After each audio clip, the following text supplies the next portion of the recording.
Welcome everybody to our final budget hearing. We're going to start off with the Pledge of Allegiance, and I've asked Commissioner Castro if he would lead us in the pledge. Okay, please join me. If you're a veteran, hand salute, please. I pledge allegiance to the flag of the United States of America and to the republic for which it stands, one nation, under God, indivisible, with liberty and justice for all.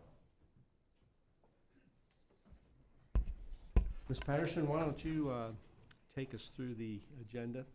And before we begin, if there are folks in the audience that want to make a presentation, want to speak, if you have not filled out a speaker card, this young man over here, Troy Miller, will accept a speaker card from you. Good evening and welcome to the final public budget hearing for the fiscal year 2026 budget. We do have a series of requirements that we're going to go through tonight, and they're highlighted now on the screen. I'm going to turn it over to Mr. Chris Johnson. He is your Director of Corporate Finance, and I'm not even going to try. He's going to give you his title as he enters into the record. He's going to get us started with the discussion on the FY 2025-26 millage rates and increases over the rolled back millage rates. Thank you, Ms. Patterson. Good evening, Mr. Chairman, Commissioners. Christopher Johnson, your Director of Corporate Financial Management Services. For the record, again, I'd like to welcome you to the final public hearing on the Collier County Government Fiscal Year 25-26 budget, which begins October 1st, 2025 and runs through September 30th, 2026. I'll briefly run through this agenda as well. Tonight we'll discuss the FY 25-26 millage rates and increases over the rolled back millage rates. We'll review the amendments to the tentative budget that was adopted last meeting at the first public hearing on September 4th. We're going to look to adopt a resolution amending the tentative budgets. This will be followed by the announcement of the millage rates and percent changes in property tax rates. And that'll be followed by an adoption of a resolution setting the millage rates for tax year 2025, fiscal year 2026, and finally the adoption of the final budget for fiscal year 2026 via resolution. But before we get started, we'll begin with the required trim processes. And before we get started with the required trim processes, I'm going to give you one last quick outline of where we've been on this path towards the final public hearing and the adoption of the 25-26 budget. As you can see, we're almost done. The peach is what we've been through, the yellow is where we are today, and the blue is where we're going. This all started in February with our first budget policy discussion, followed by our strategic plan priority-based budgeting workshop in March, and this was followed by the adoption of the FY26 budget policy.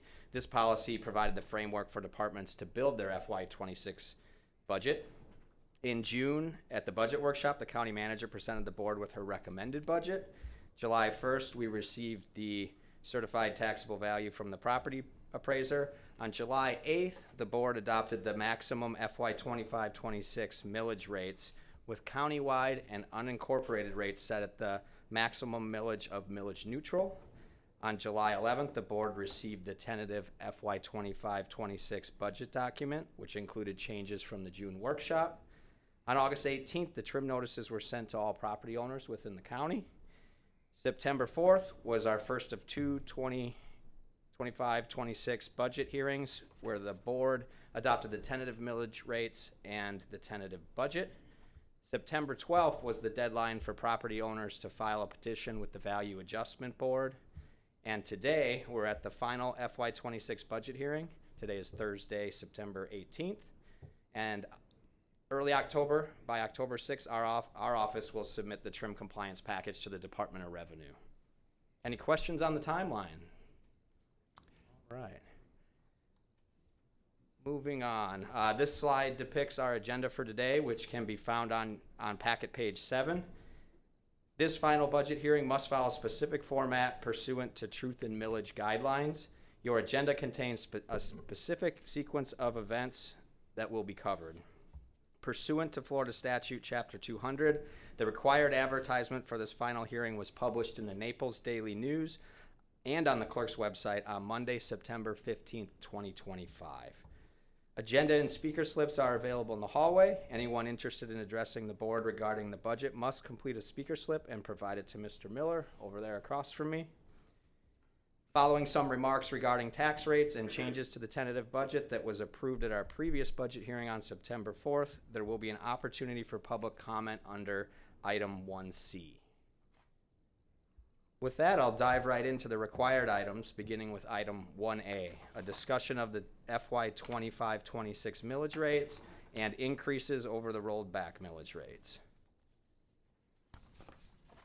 State law requires that the first issues to be discussed are, number one, the percentage increase in millage over the rollback rate needed to fund the budget, and number two, the reasons ad valorem tax revenues above the rollback rate as calculated on State Form DR 420 are being increased.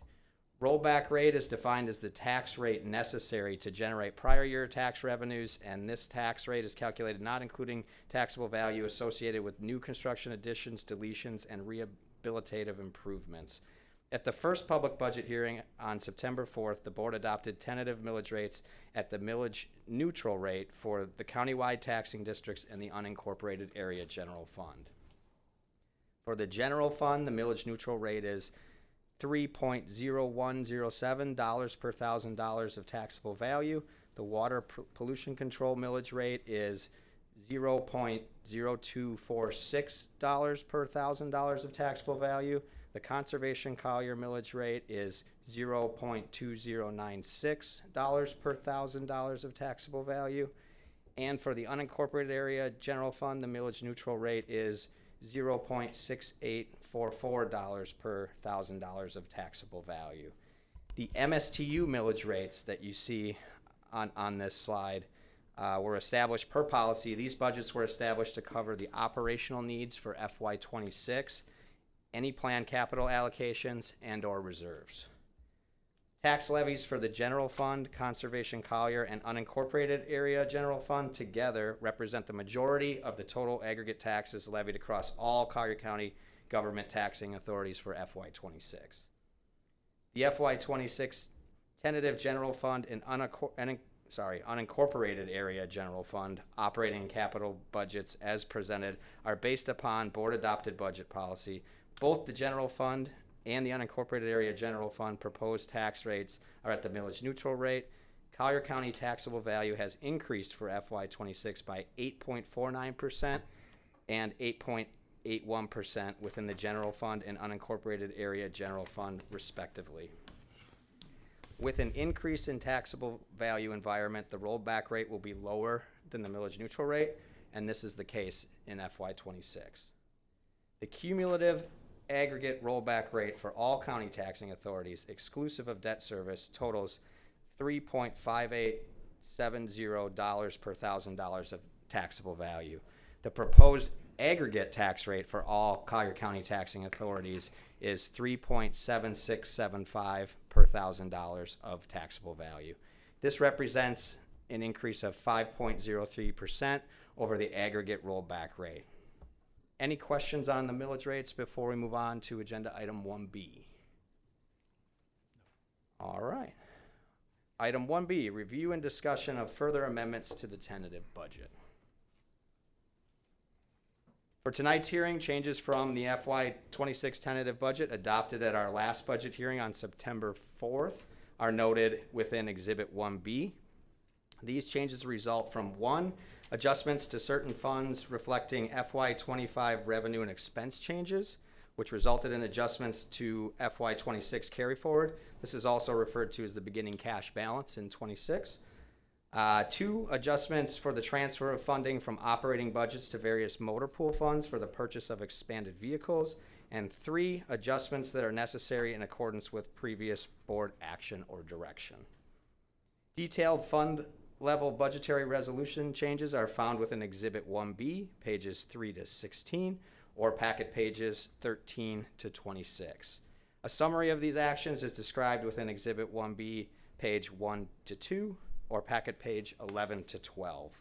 The total gross budget changes amount to $1,064,600. Any questions on the budget changes since the September 4th meeting? No. All right, Mr. Chairman, that brings us to item 1C, public comment and questions. Commissioner Castro. Thank you, Chairman. I had asked the chairman if I could make an opening statement, and it might keep me from speaking a little bit more later on to just In that get case, everything out. go forward. Yeah, I knew you said before.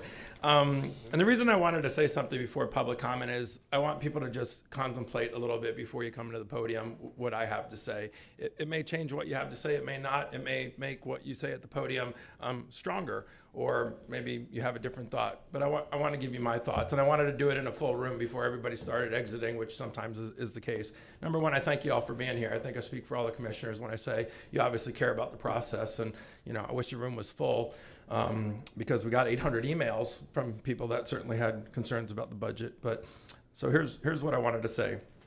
I'm going to do something a little unorthodox tonight to set the stage for how I personally feel about our budget, because I'm not looking to turn this meeting into some political rally or to read a misquoted soundbite of me in the news, but most importantly, to hopefully generate some contemplation in the crowd before everybody walks to the podium. Many citizens will be speaking in this room for the first time tonight about our county budget, but we've all met here multiple times for public meetings, dissecting the details and considering the possibilities, unfortunately, usually to a near empty room. I've personally answered 700 to 800 emails from citizens who are on all sides of the budget numbers, as well as Conservation Collier funding. Commissioners and staff have met in this room and also in many one-on-one meetings for many months discussing the budget, just as Chris outlined. My position has not changed concerning the millage rate.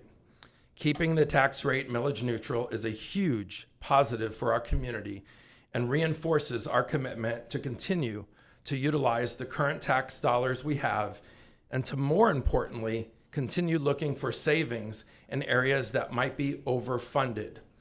Also, to look at county services that could use any extra money saved for programs that could even better support our citizens.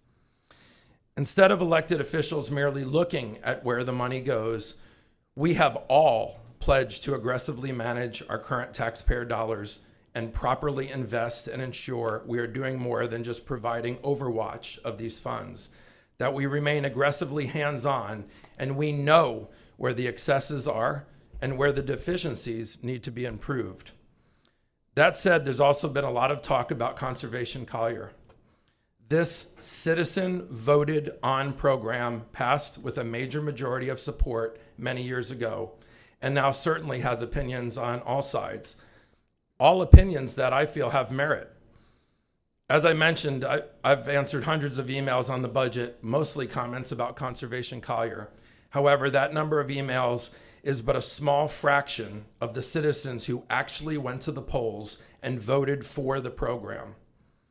Although we might have some latitude to make changes to what they voted for, my stance is Conservation Collier is a citizen voted on program. Changes to it may have merit, but I don't think we're sitting up here as a monarchy making or overriding citizen voted on decisions or altering a program citizens felt they implemented and approved without change. We aren't kings who override what happens at the polls because someone has a last-minute great idea. What I believe citizens voted for was a set program they believed wasn't adjustable by commissioners. And that was proven when we moved some funds around in the account and we received overwhelming questions and even some backlash. The truth is, we may have been in the right when you read the fine print, but the spirit of what 77% of citizens voted for was certainly questioned.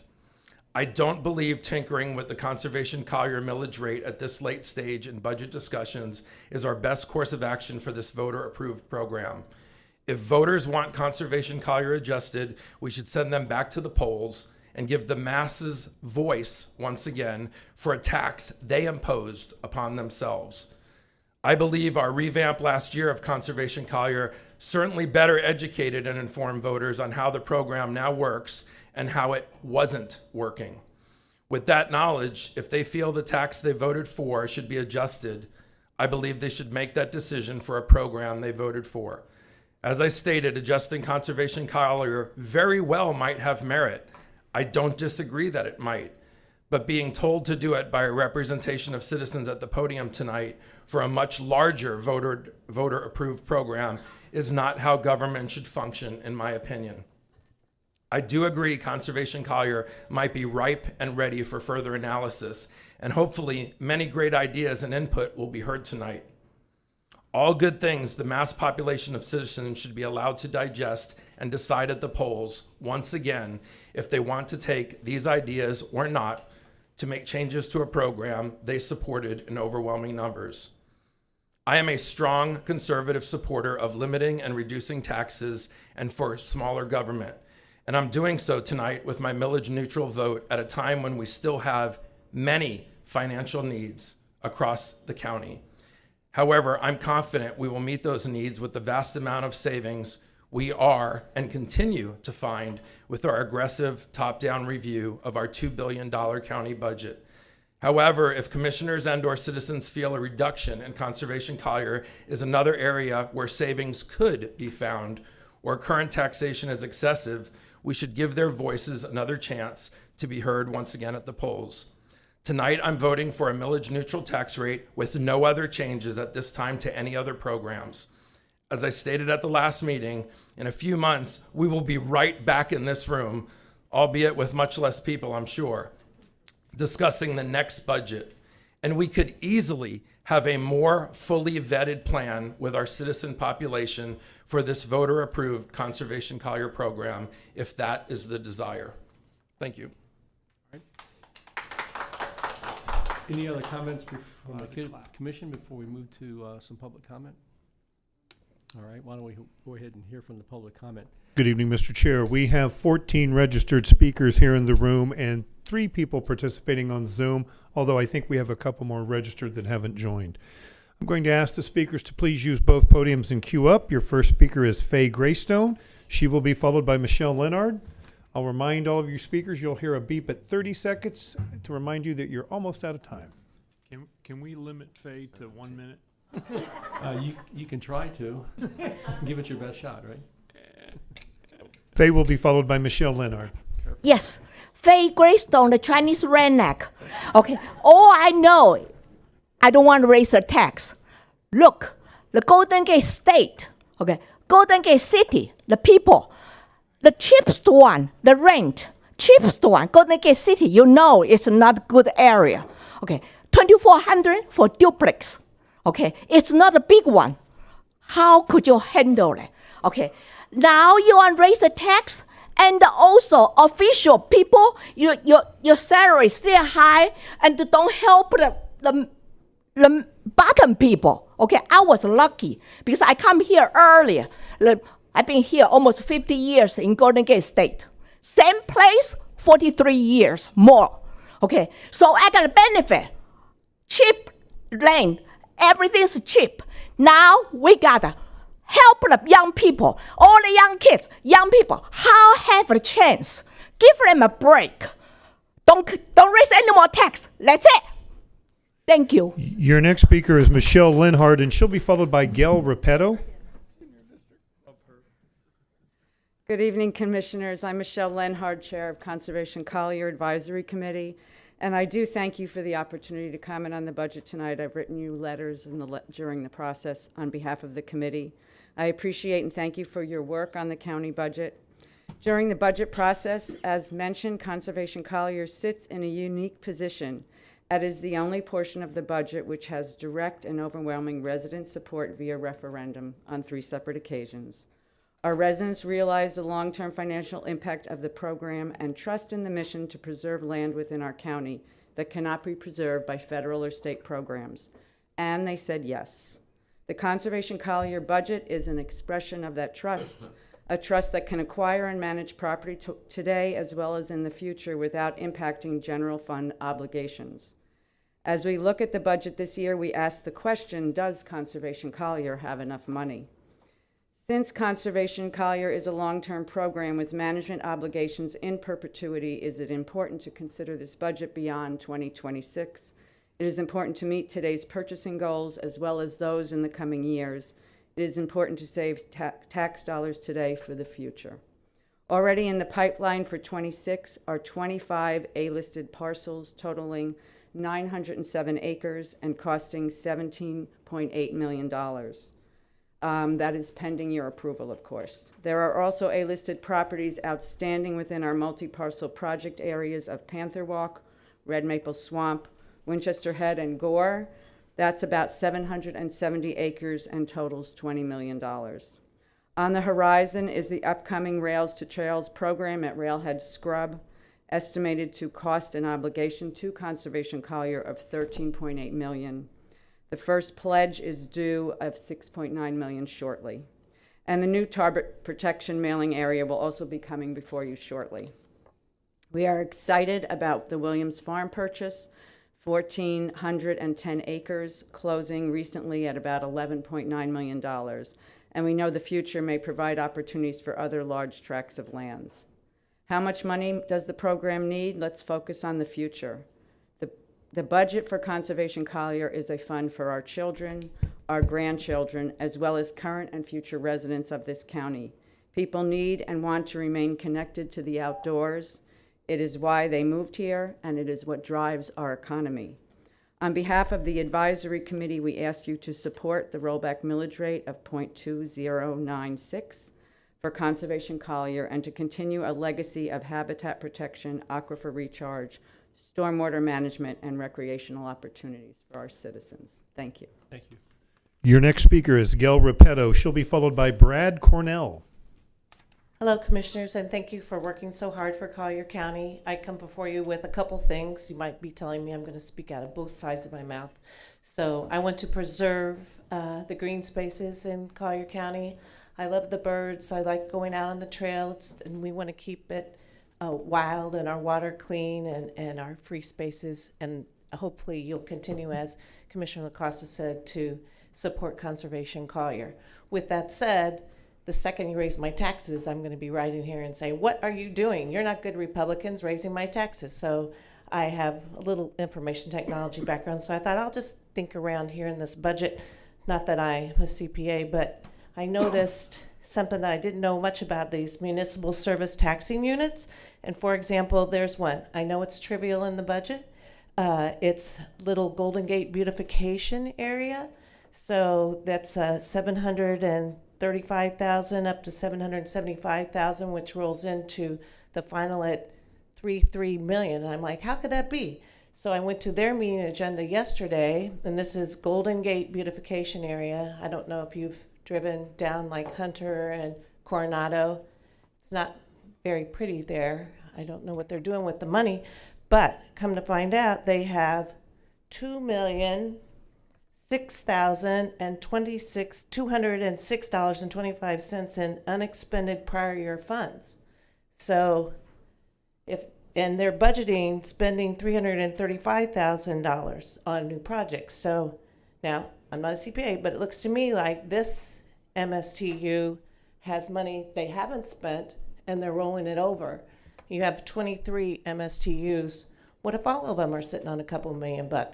Is that going to be enough money for Conservation Collier? No, but it's money that could be laying around. So that would be another thing I just wanted to highlight. But I'm grateful that you will continue to keep our spaces green and our nature wild and free. Thank you. Just one quick comment Yes, sir. I'd like to make, Yes, because Bert. I've been involved, all of us have been involved in some of these MSTUs. They do collect money, and sometimes they have to collect money for several years before they can do some things that need to be done. You mentioned Golden Gate City, I think. The beautification, There's different so from much- the community center. Yeah, yeah, exactly. But there's so much planned for that community in terms of beautification, but it takes years to collect enough money to make those things happen. So that's probably part of why you're seeing some of those budget surpluses in Okay. those accounts. Thanks, Commissioner. Your next speaker is Brad Cornell, and he'll be followed by Heather Curtis. Commissioner McDaniel, do you have? Well, I just wanted to also say, I remember when I first became a commissioner, I was going to the CRA in Immokalee, and they had a voluminous amount of reserves, what I perceived to be as a voluminous amount of reserves. And I started chirping about those reserves, and that's when it was explained to me that they were accumulating funds for sidewalk projects over a 3 and 4 year period, and so I couldn't tap those reserves to take care of things that I wanted to do initially. So little bit more investigation with regard to these reserve funds as we go forward. I mean, in this board, prior to Commissioner Hall and Cowell coming on board, we had a beautification MSTU for Radio Road, and it had really grown to a huge amount. And and there really wasn't any reason for it to be there. And so what the board did is left the MSTU bounds in place, moved the tax to zero, and expended down those funds as opposed to hunting the project to go spend the money. And that's something that our staff is now doing on a regular basis that wasn't incorporated in the past. So as we go forward on these things, a little bit more investigation as to what those reserves are accounted for, you'll be able to see that they're planning a project somewhere and they're gathering money as they go. Brad Cornell, followed by Heather Curtis. Thank you, Mr. Chair and Commissioners. I'm Brad Cornell, and I'm here on behalf of Audubon Western Everglades and Audubon, Florida, and its Corkscrew Swamp Sanctuary. Thank you for the opportunity to address you on your budget tonight, and for your work on this. It's kind of thankless and boring work from a public perspective, but I appreciate that. We all appreciate that work. I also want to thank you on behalf of Audubon for your historic, strong support of Conservation Collier. You have shown that for years, and it's appreciated. Regarding the budget for Conservation Collier, Audubon wants to clarify some important factors on that program and the statement that it is sitting on a pile of money and funding should be cut. First, the acquisition fund is larger than usual because until last week, there had been almost no closings on conservation properties due to being frozen since February, while investigations were made into appraisals and the appraisal process and how wetlands and listed species habitat get appraised. The second thing is there also have been no offers made to any of the 4 large multi-parcel project landowners all year. Those typically are done starting in the spring, but were not due to the appraisal review. And third, the large amount of funds in the maintenance fund, that's Fund 1062, is by design, where it is a principal invested, so interest can be used in perpetuity for land management without going to the general fund, even after the Conservation Collier tax levy may end. That is not available for any other purposes except in emergencies, and that's a large fund, and it's got to get even bigger if we're going to do this in perpetuity for all the thousands of acres we're buying. It's important to recognize also that the Land Acquisition Fund 1061 is actually totaling right now, as fiscal year 25 ends, $22 million. The $50 million in your budget sheet includes funds that were transferred to the maintenance. So those funds, in effect, are being double counted, and that it doesn't imply it doesn't show the right figure for the total right now. And the tax receipts are actually $3 million less than the figure implies, and you can see that in your budget sheet if you go in deep into it. The maintenance fund 1062 is at $47 million, and that's the $22 million is more than usual, and that's because there are about 907 acres worth of at least $12 million ranked for top priority acquisition, waiting for your approval and action from the fiscal year 25 reviews. That's without any applications for fiscal year 26. So, and as you heard from Michelle Lenhart, there's a lot of plans and great projects that are going to be coming in front of you in the coming months for this next fiscal year. So we are all hopeful for many more applications to come to match the 2,400 acres that are being considered right here at the end of fiscal year 25 and closed on. That's a great amount. I think Lee County 2020 only had about 600 acres that they bought this past year. So you guys are way surpassing what they're doing in 2020, which is great. We want to see that happen again this next fiscal year. For those to be successful, however, we urge the board to keep the Conservation Collier millage neutral, ad valorem levy at 0.2096, as is proposed in the current fiscal year 26 final budget that's before you. So again, thank you very much for your steadfast support of one of the most important and most popular programs that this county has. Thank you. Your next speaker is Heather Curtis. She'll be followed by Bridget Washburn. Good evening, gentlemen. Tonight marks not my first, but my second time here speaking before you. Coincidentally, it's the second time speaking on behalf of Conservation Collier. I am here again to ask that you respect the taxpayers' voices who again and again continue to show support for this program. Overdevelopment, I don't have to tell anyone here, is consuming and destroying water, natural spaces, and wildlife. I personally work in our tourism industry, so I am acutely aware of just how dependent we are on the money that we make via tourism. We don't have to think back very far to think about the red tide and kind of the devastating effects that had on our economy. Programs like Conservation Collier are a vital way to balance growth with conservation, especially when it comes to our aquifers. I can't stress this enough, we are nothing but a strip mall without keeping these protected natural areas just that, protected and natural. Please, please, please do the right thing. Please do what the voters are repeatedly asking you to do. Also, if we want to make some more money, this is the only downtown I've ever been in that you don't have to pay for parking. Let's start charging other people for parking if we need to make a little money. But thank you so much for your time tonight.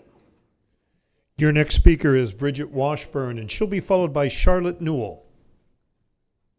Hi, good evening. I am Bridget Washburn, Executive Director of Audubon Western Everglades. Thanks so much for the opportunity to speak, and thanks for all of your work that you do here. Also, thank you for all your historic support of the Conservation Collier program.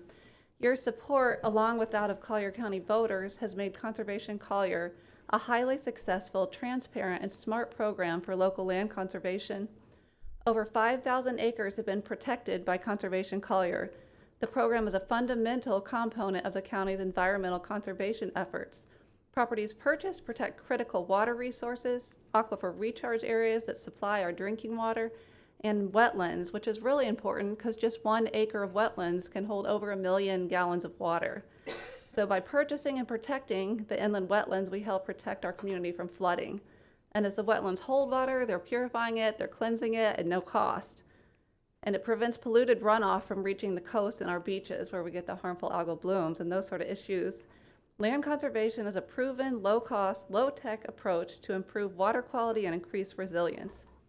Land conservation helps make Collier a sustainable and really appealing place to live. Collier voters have had the foresight to consistently choose to invest in long-term resource protection, voting to establish Conservation Collier in 2002, continued in 2006, and in 2020, in the midst of COVID, they still enthusiastically supported it. And during that period, the preserves were some of the only areas that were open to the public, so it was really important for getting out, getting some fresh air, and seeing your friends. Lands proposed for protection are needed to sustain biodiversity, and they provide ecological connections that expand essential habitat for native wildlife, including the Florida panther. The program allows us to contribute to larger efforts to protect and restore the greater Western Everglades and the Florida Wildlife Corridor. We've established multiple partnerships to tackle these landscape-level projects, and continued funding is needed to accomplish the collective goals. Land conservation is a highly effective and long-term solution to a growing number of environmental challenges that we're seeing. So we at Audubon Western Everglades ask that you help ensure the future sustainability and resilience of Collier County by supporting Conservation Collier at its current funding level. Thank you. Your next speaker is Charlotte Newell. She'll be followed by Richard Schrader. Good evening, Commissioners. I'd like to thank you all so much for the time that you've spent putting together this budget, the time you've spent responding to emails, and the time that you are now spending listening to us talk.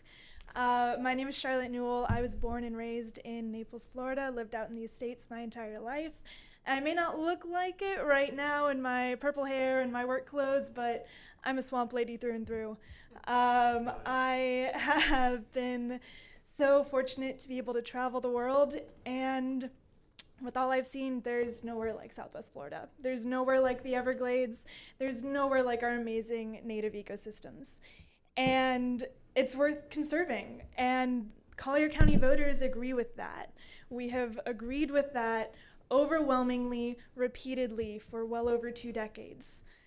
And I'd also like to be very clear, us voters here, we're not dumb. We know we voted for a millage rate. And so we know that means some years the tax levels, the tax income is going to be higher than others. Sometimes it's going to be lower, but we voted for that rate overwhelmingly.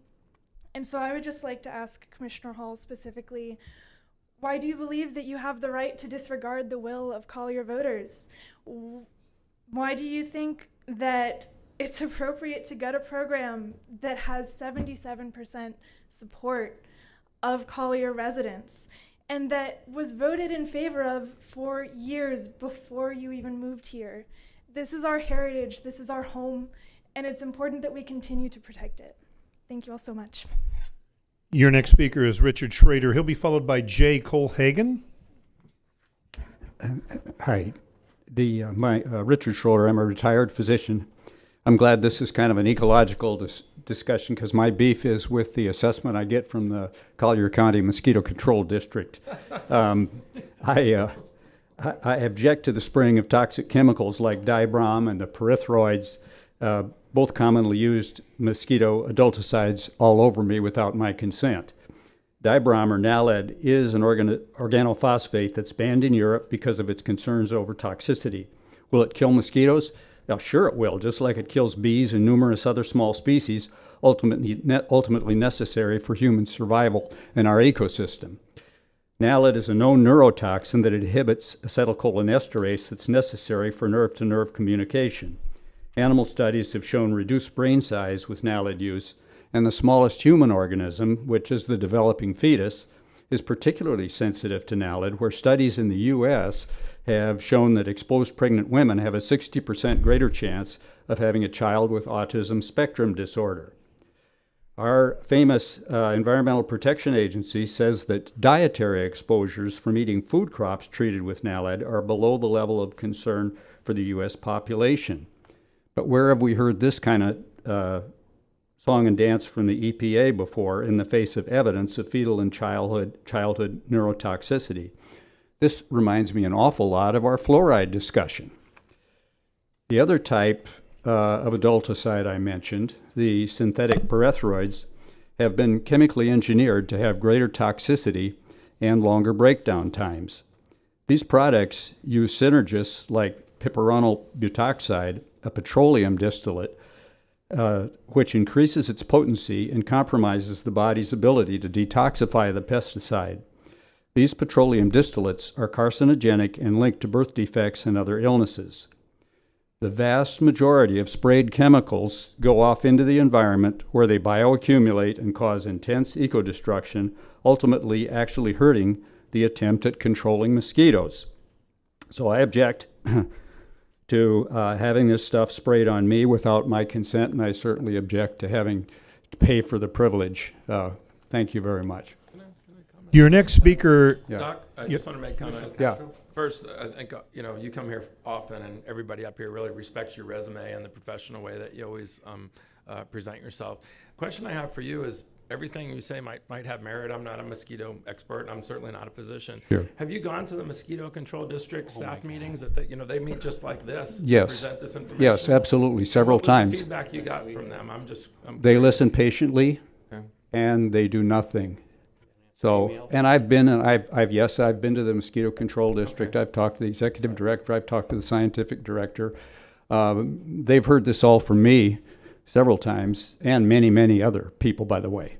Okay. And yet nothing ever seems to get done in terms of the chemical. Do they disagree with you that the chemicals are unsafe? I only say this because I get emails from 2 or 3 people, and they've never gone to mosquito control. So I'm like, okay, thanks for the 3-page email, but yeah, but you have. So yes, yes. I just wanted to make sure that the Board of Commissioners, the county, was aware of all this as well. Thank you. Yeah, thank you. Your next speaker is Jay Colhagen. He'll be followed by Daniel Margolis. Mr. Colhagen's been seated 3 additional minutes from Michelle Pyle. Michelle, can you indicate your presence? Jay, you'll have 3 minutes, sir. Yeah, I'm not going to speak that long. Hey, commissioners, hello. Jay Collier for the record. Today is actually my birthday, and the best gift you can give me and the Collier County taxpayers is not to raise the taxes. We've already been hit with the increase from the school board, the fire districts, and who knows about the mosquito control. Families and businesses are stretched thin.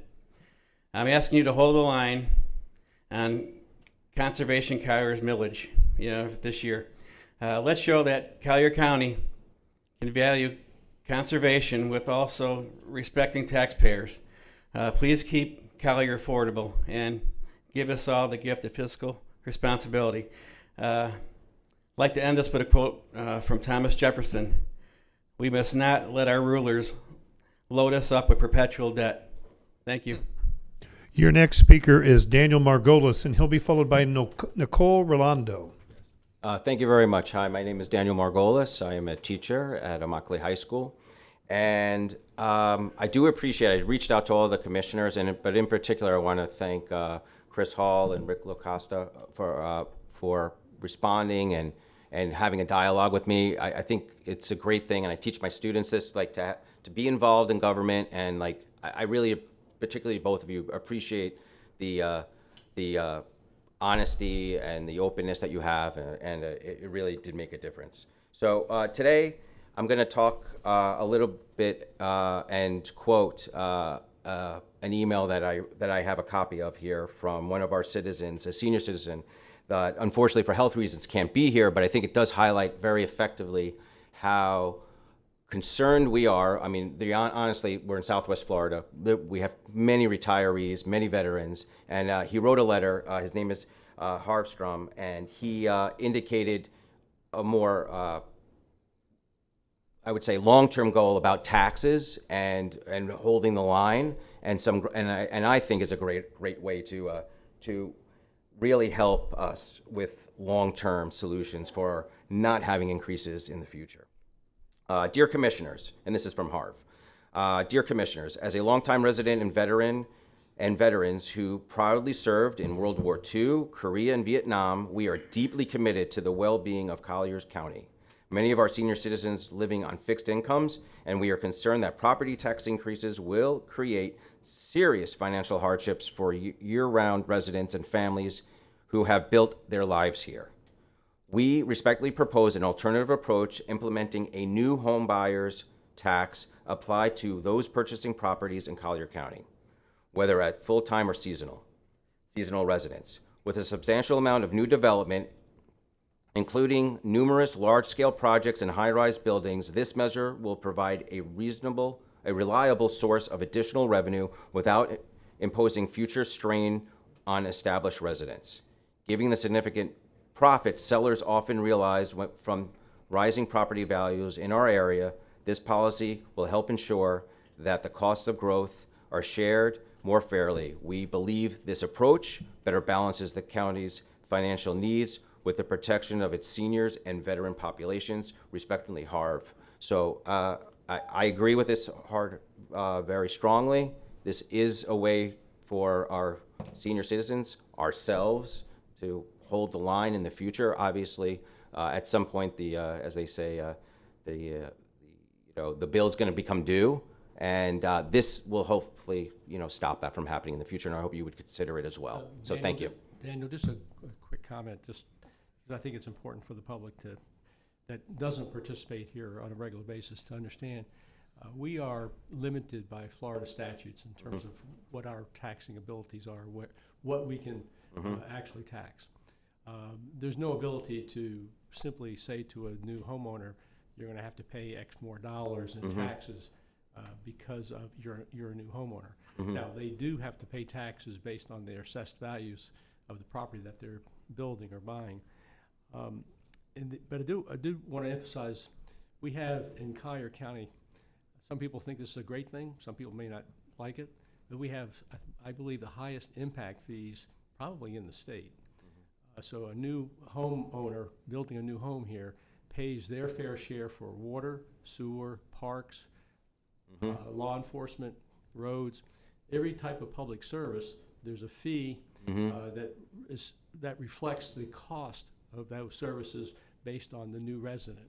And so we do what we can to charge new residents a fair amount. That's similar to what you're saying. Yes. But perhaps not to the same extent, but that's okay. Similar. No, that's great to know. We're very much limited in even the level of our impact fees. Okay.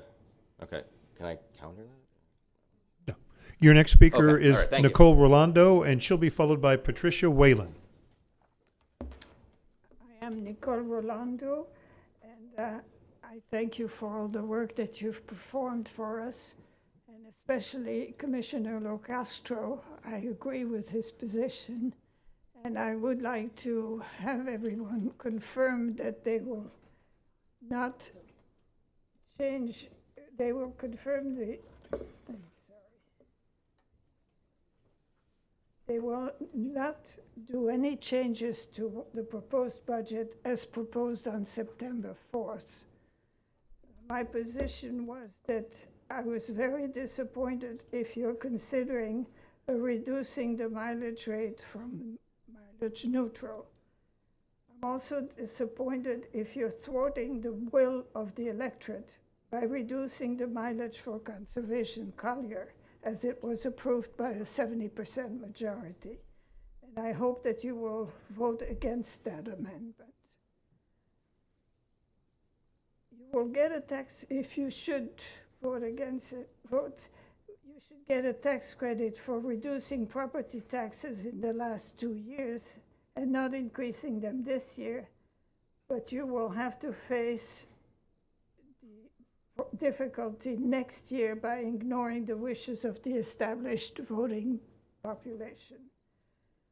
As you must think about what happens this year and next year, I doubt that you can make a promise of not raising the millage for conservation Collier back next year. You've already established that you only want to keep mileage constant or reduce them. If you do increase, I suppose it will be hard or impossible to not reduce the general fund millage rate if you want to keep the millage neutral for 27 versus 26. You've been warned about the impact of multiple years of rollback mileage via the Marco Island example, as noted by Commissioner Sanders at the September 4th hearing.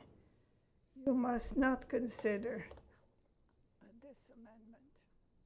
Thank you. Thank you. Your next speaker is Patricia Whalen, and she'll be followed by Donna Adden. Good evening. My name is Patricia Whalen, and I would just like to clarify that tonight there's not going to be any discussion of the potential closing of the Vanderbilt Beach Public Library. Is that correct?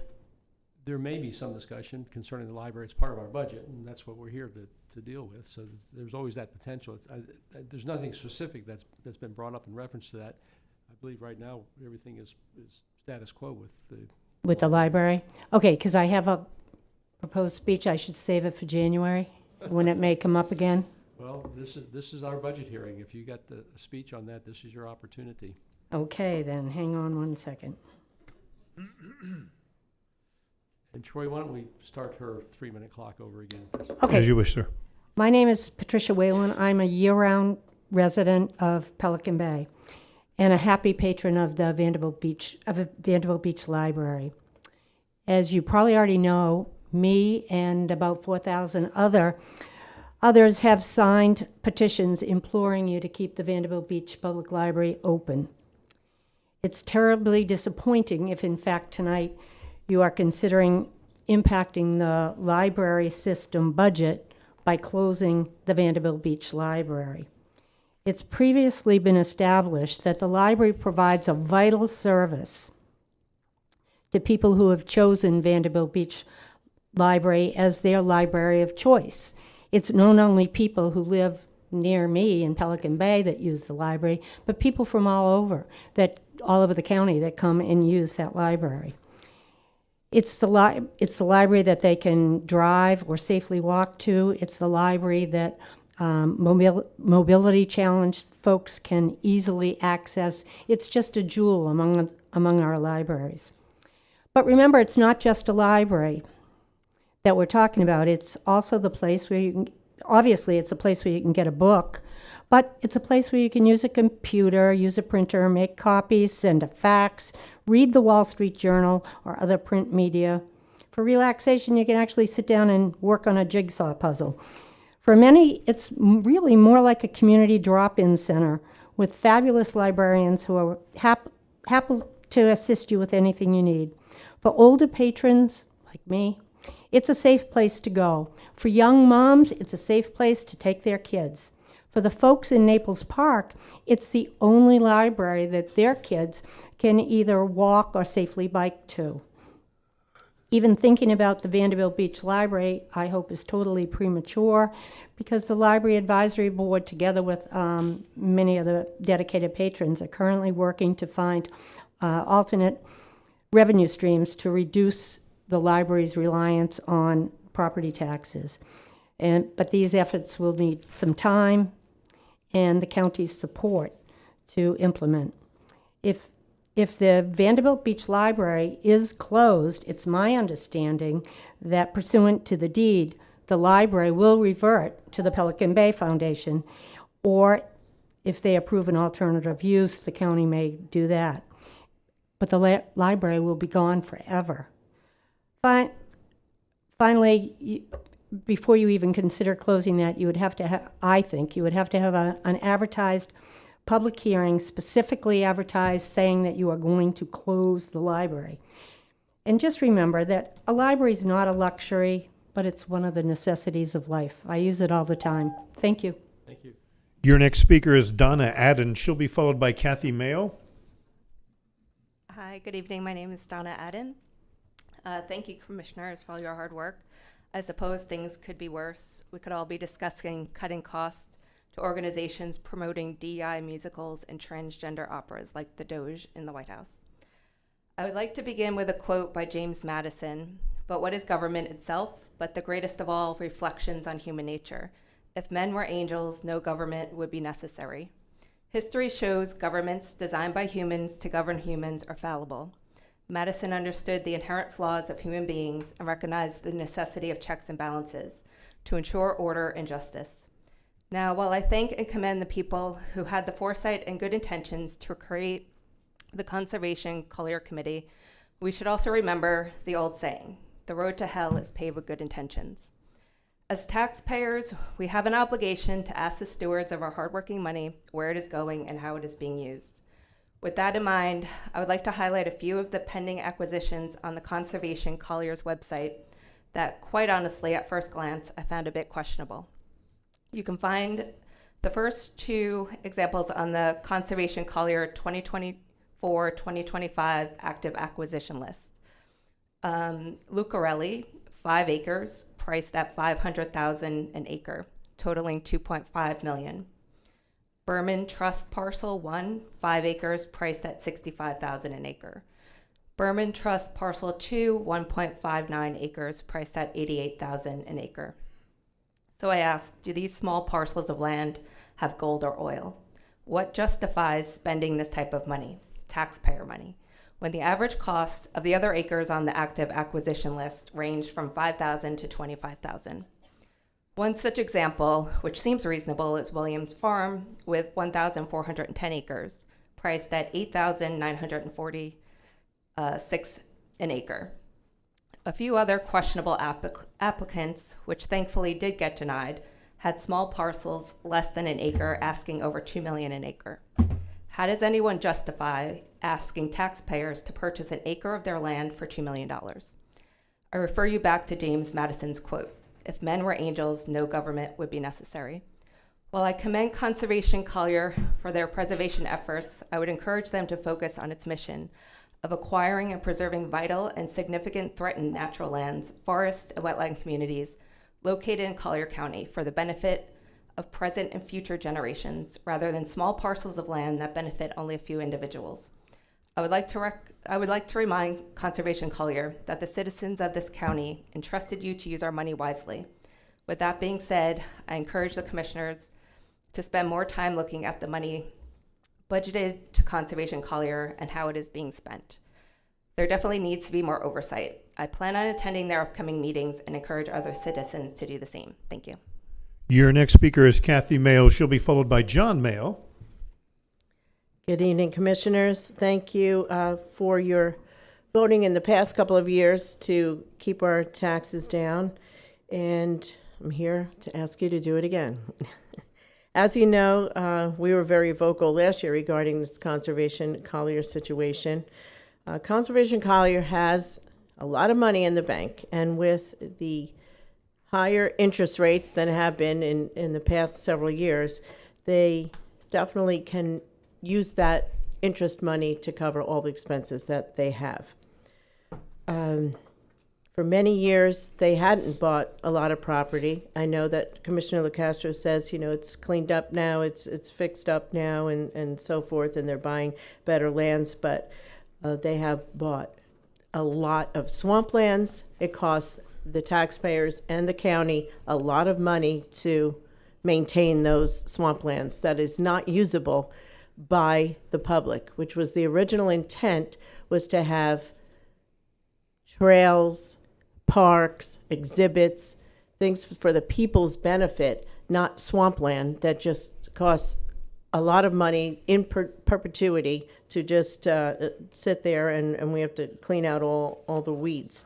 So the original intent of this Conservation Collier referendum that was voted on by the voters, and a lot of people we have talked to them who voted on that referendum, they had no idea what it really entailed. They thought it was all going to be all beautiful land. They didn't know it was going to be swampland, which so much of it is.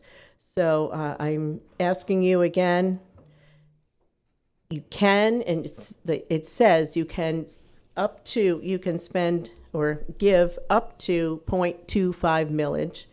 Doesn't say you have to. It's not a given. And the people that come up and talk about, oh, don't take it away. No, nobody's taken away. It says it can be up to 0.25. So I agree with Commissioner Hall with the 0.1 that will still give them $7 million plus $15 million in the maintenance fund. Millage rate neutral is still a tax increase. So it doesn't mean, you know, people think that millage rate neutral is not going to increase your taxes. No, it will increase your taxes. And I appreciate your return email, Commissioner LaCastro, but you're talking about tinkering with Conservation Collier, not supporting that. But it's tinkering, you know, it's, again, up to 2.25 and up to 10 years. So I hope we do get to vote on that very soon, so we don't have to deal with this situation every single year. Thank you very much. Your next speaker is John Mayo. He'll be followed on Zoom by Marcia Owenick. Good evening, Commissioners. This is nice coming here in the evening rather than in the morning. Not an expert on land development and that such, but my understanding, just a quick overview, is Collier County is, and you guys can correct me if I'm wrong, the largest county landmass in the state of Florida. And just from a quick update of what we use for development, what we don't, 75% of the land in Collier County is considered non-developmental, which is protected through preservation programs. For instance, the Rural Land Stewardship Area of Eastern Collier County, approximately 75% of the 185,000 acres is protected in perpetuity. So my emphasis of coming up here is not to dispute the millage, not to dispute that, is just to make up maybe a 30,000 foot overview that my belief is that Collier County, with 75% of that county non-developmental, it's a pretty good county, and we've got quite a bit of our land already preserved that will not be developed. I understand the fear of some people is that it will be overdeveloped in such a way that it'll look like some other counties in the state. But given the fact that these programs are in place right now, and they're in place for perpetuity, which means some other board of commissioners can't come here and change that rule. If 75% of our Collier County is already preserved land, I understand the voters voted, and sometimes the impression when people come to the microphone is that you guys are thwarting the will of the people, and I don't think that's presented as truth. People are always want to keep their towns and their communities beautiful. And I think the reality is they voted for that thinking that's what they were going to do. But now that we understand that, already 75% of our Collier County is already preserved land, not taking away the total Conservation Collier funding, but at this point, reducing it somewhat based on what some other speaker said, that we are at a point where we're really overburdened with taxation. So think about that, all of you. If 75% of the largest county in Collier County is already non-developmental, meaning you can't build on it, it's preserved. I don't even understand why this is an issue here today, but you guys can hash this out. I'm always for reducing taxes, and I will give kudos to all you gentlemen up here because you've done an extraordinary job in keeping taxes down. I wish some of the other boards in this town would follow your lead, but thank you very much. I appreciate all you do, and we will see you soon. John, I want to make just one quick comment. And I've brought this information to the board on a couple of different occasions. The state of Florida produces a report. I've got a copy on my desk. Yes, sir. It's buried on my desk somewhere. Actually, I think Dade County might be slightly bigger than Collier, but not by much. Okay. But there's always that debate. But this book outlines in every county how much land is in public ownership, whether it be the state, federal, local governments. Actually, Dade County has a higher percentage of land in public ownership than Collier. Dade was about 70%, and Collier was in the upper, 68%. So you're close, but not quite as per this book. The reason I mention that is Dade County has more land in preserve. The county is about the same size as Collier County, and they have, 3.5 million, 4 million people there. And so when you start looking at all of those statistics, I think it's important to know that we're not really overburdened when you look at the amount of land that's available for development. We don't ever want to become a Dade County, but we have developable land that could result in that if we let it happen. And so I think the statistics are very important. Well, if I'm allowed to just respond to your response, is the land that we're buying, because my understanding is the land you're acquiring from these various owners is not buildable or usable land. Am I incorrect with that? Yes, you're incorrect. I believe that you are incorrect, and I'll give you a couple of examples, and perhaps our staff can help out a little bit. But we're purchasing a lot of lots and all in Golden Gate Estates. Now, there may be swampland, as has been described, but the owners can build up to 1 unit per 5 acres, I believe. There's some areas where it's 1 unit per 2.5 acres. The most rapidly growing area in Collier County is Golden Gate Estates, where all that swampland is. So, yeah, it's mostly developable. Can I Well, clarify? yeah, I think he means if once you purchase it in Collier, or in Conservation Collier, it is no longer buildable. That's correct.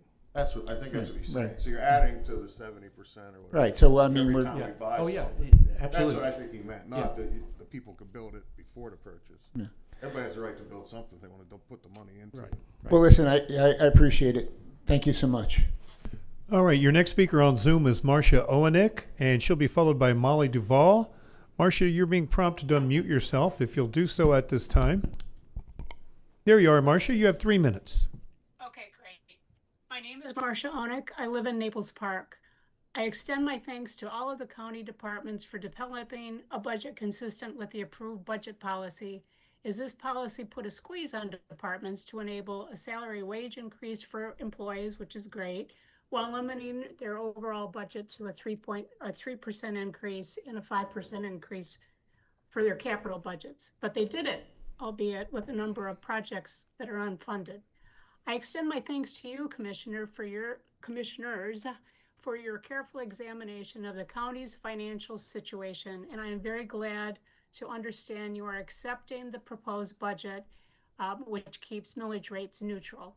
I request that any cost-saving initiatives identified by Resource X as they continue their work be utilized to cover the currently unfunded projects that can't be included in the 2026 budget, even with keeping millage rates neutral.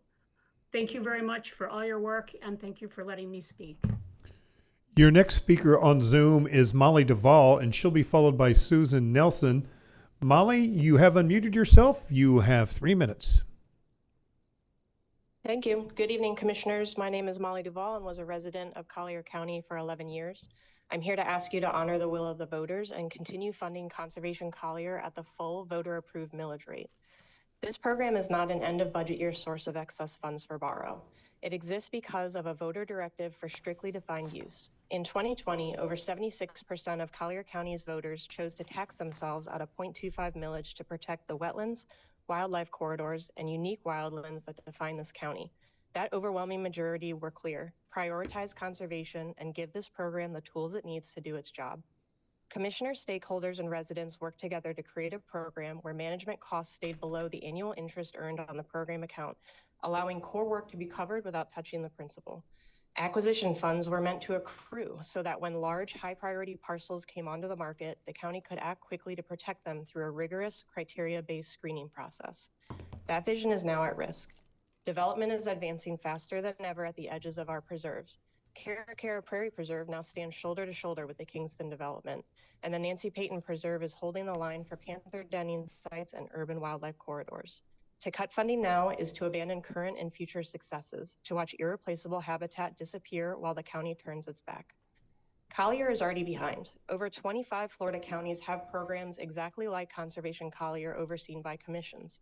Manatee County, which passed its referendum the very same year as Collier in 2020, has already put nearly 5,000 acres into permanent protection since then, more than Conservation Collier has been approved by commissioners to acquire in its entire history.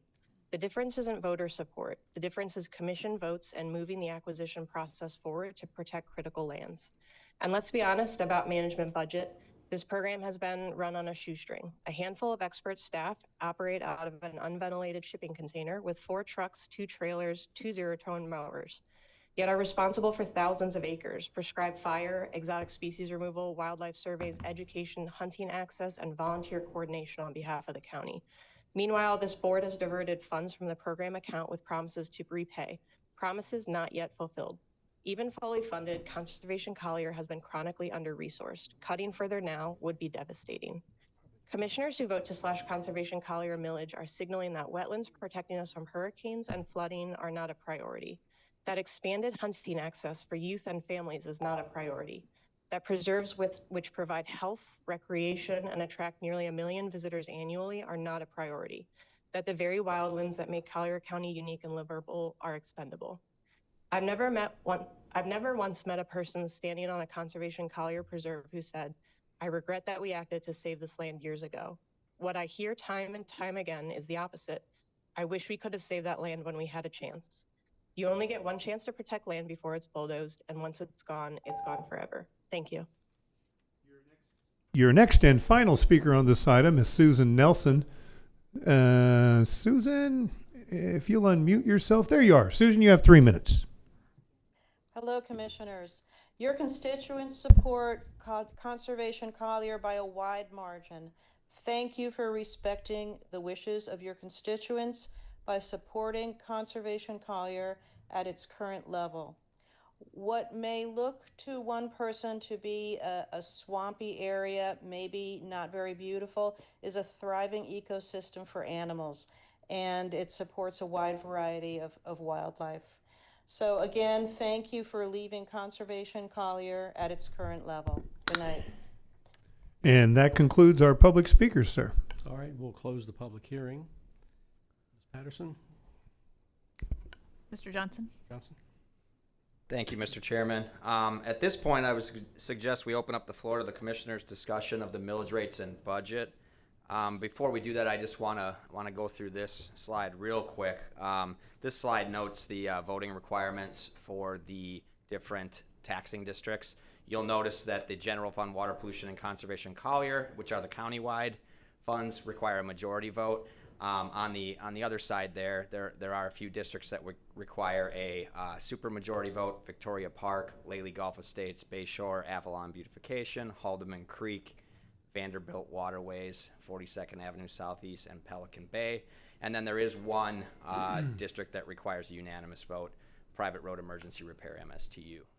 And with that, Mr. Chairman, I'll turn it over to you. All right, Commissioner McDaniel. Yeah, I just want to make one point. It was represented earlier on. Somebody made a comment. With these independent MSTUs, even though most of them are in the unincorporated area, they're not paid by everybody within the unincorporated area. When you read this, we read it all the time. We look at it all the time. It looks like the tax rate's a total of 3.765 or 6775, and that's not the case. If you don't live in the Victoria Park Drainage District, you're not paying into that MSTU. Only the folks that in that geographic bound. Am I correct there? You are correct. Each one has its own geographic boundary. Did you write down that he said I was correct? Okay.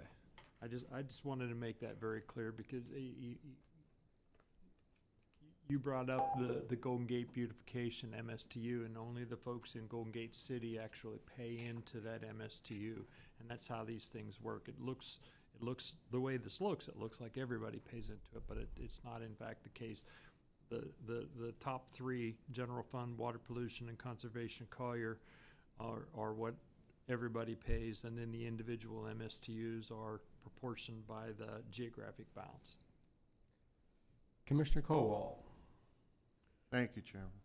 I made this statement at the last meeting. I know this was the meeting to actually bring it up. We always talk about millage neutral, and we talk about rollback.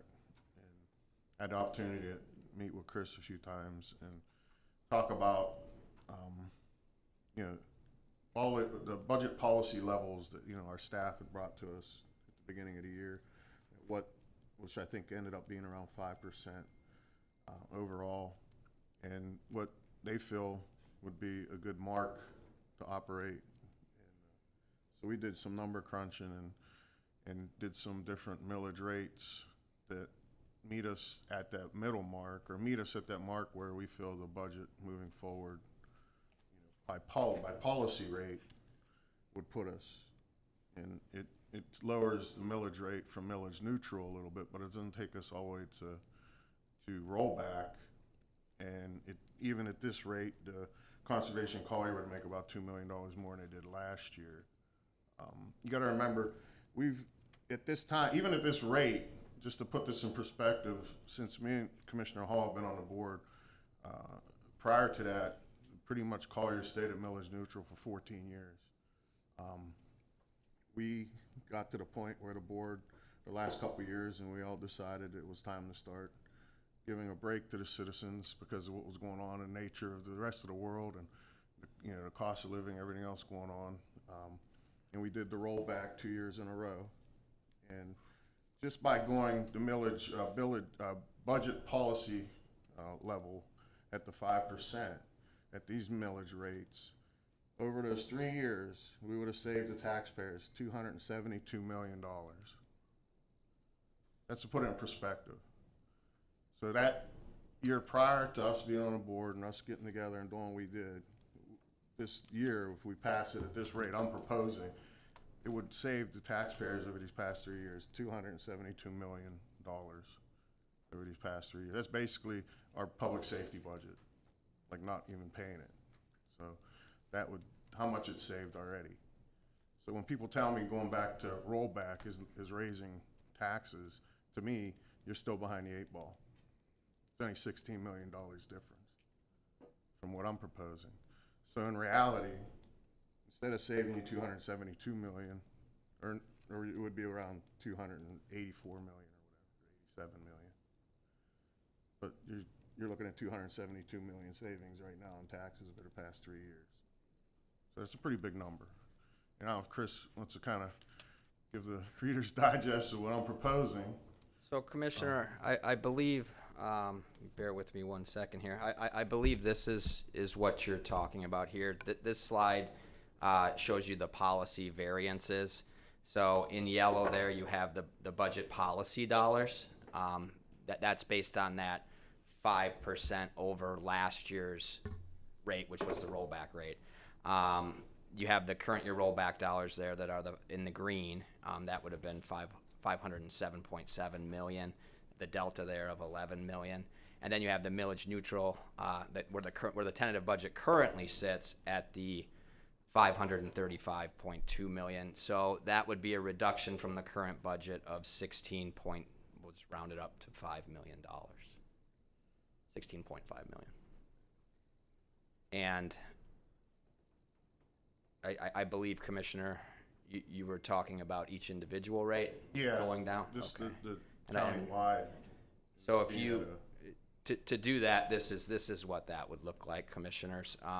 You see here in the blue column, that would be then the new proposed millage rate for each of the taxing authorities. So the general fund would go down to 2.9180, water pollution to 0.0238, conservation Collier to 0.2031. Total reduction of all of them is 0.1. And here's the numbers associated with that. In the blue would be the tax dollars associated with that.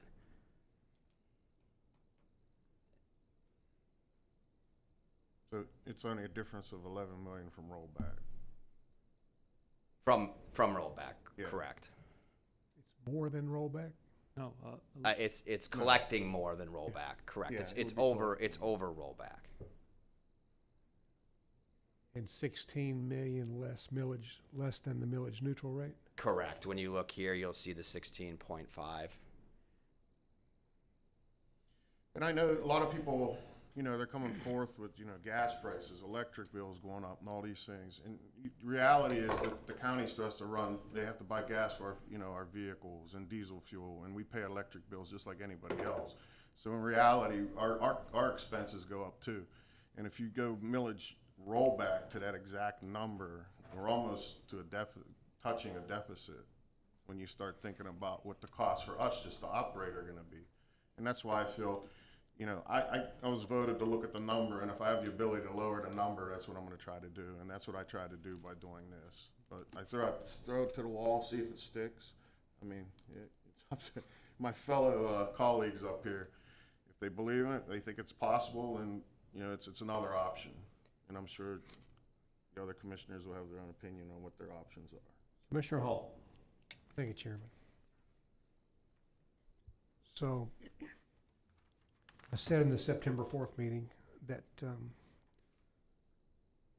I wanted to fund our full budget just like it sits, with all the capital reserves, all the needs of the county, all the needs of the people. And I wanted to do it without raising taxes. And 2 years ago, we started our data process with ResourceX. And like I said then, they've done a good job of allowing us to focus on other sources of income, partnerships, on the income side of our budget.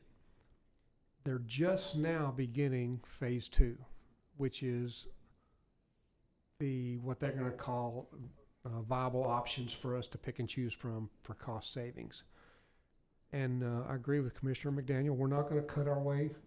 We're not going to cut our way into a balanced budget, but that can help. We're going to take a look at our government and see where our redundancies are, see where our inefficiencies are, see where we can actually make cuts and do things a little smarter, and not just business as normal. So with that in mind, the only way that I knew that we could do that to fully fund our budget without raising taxes was to take a look at to be creative with some of the accounts. I'm not the conservation Collier boogeyman.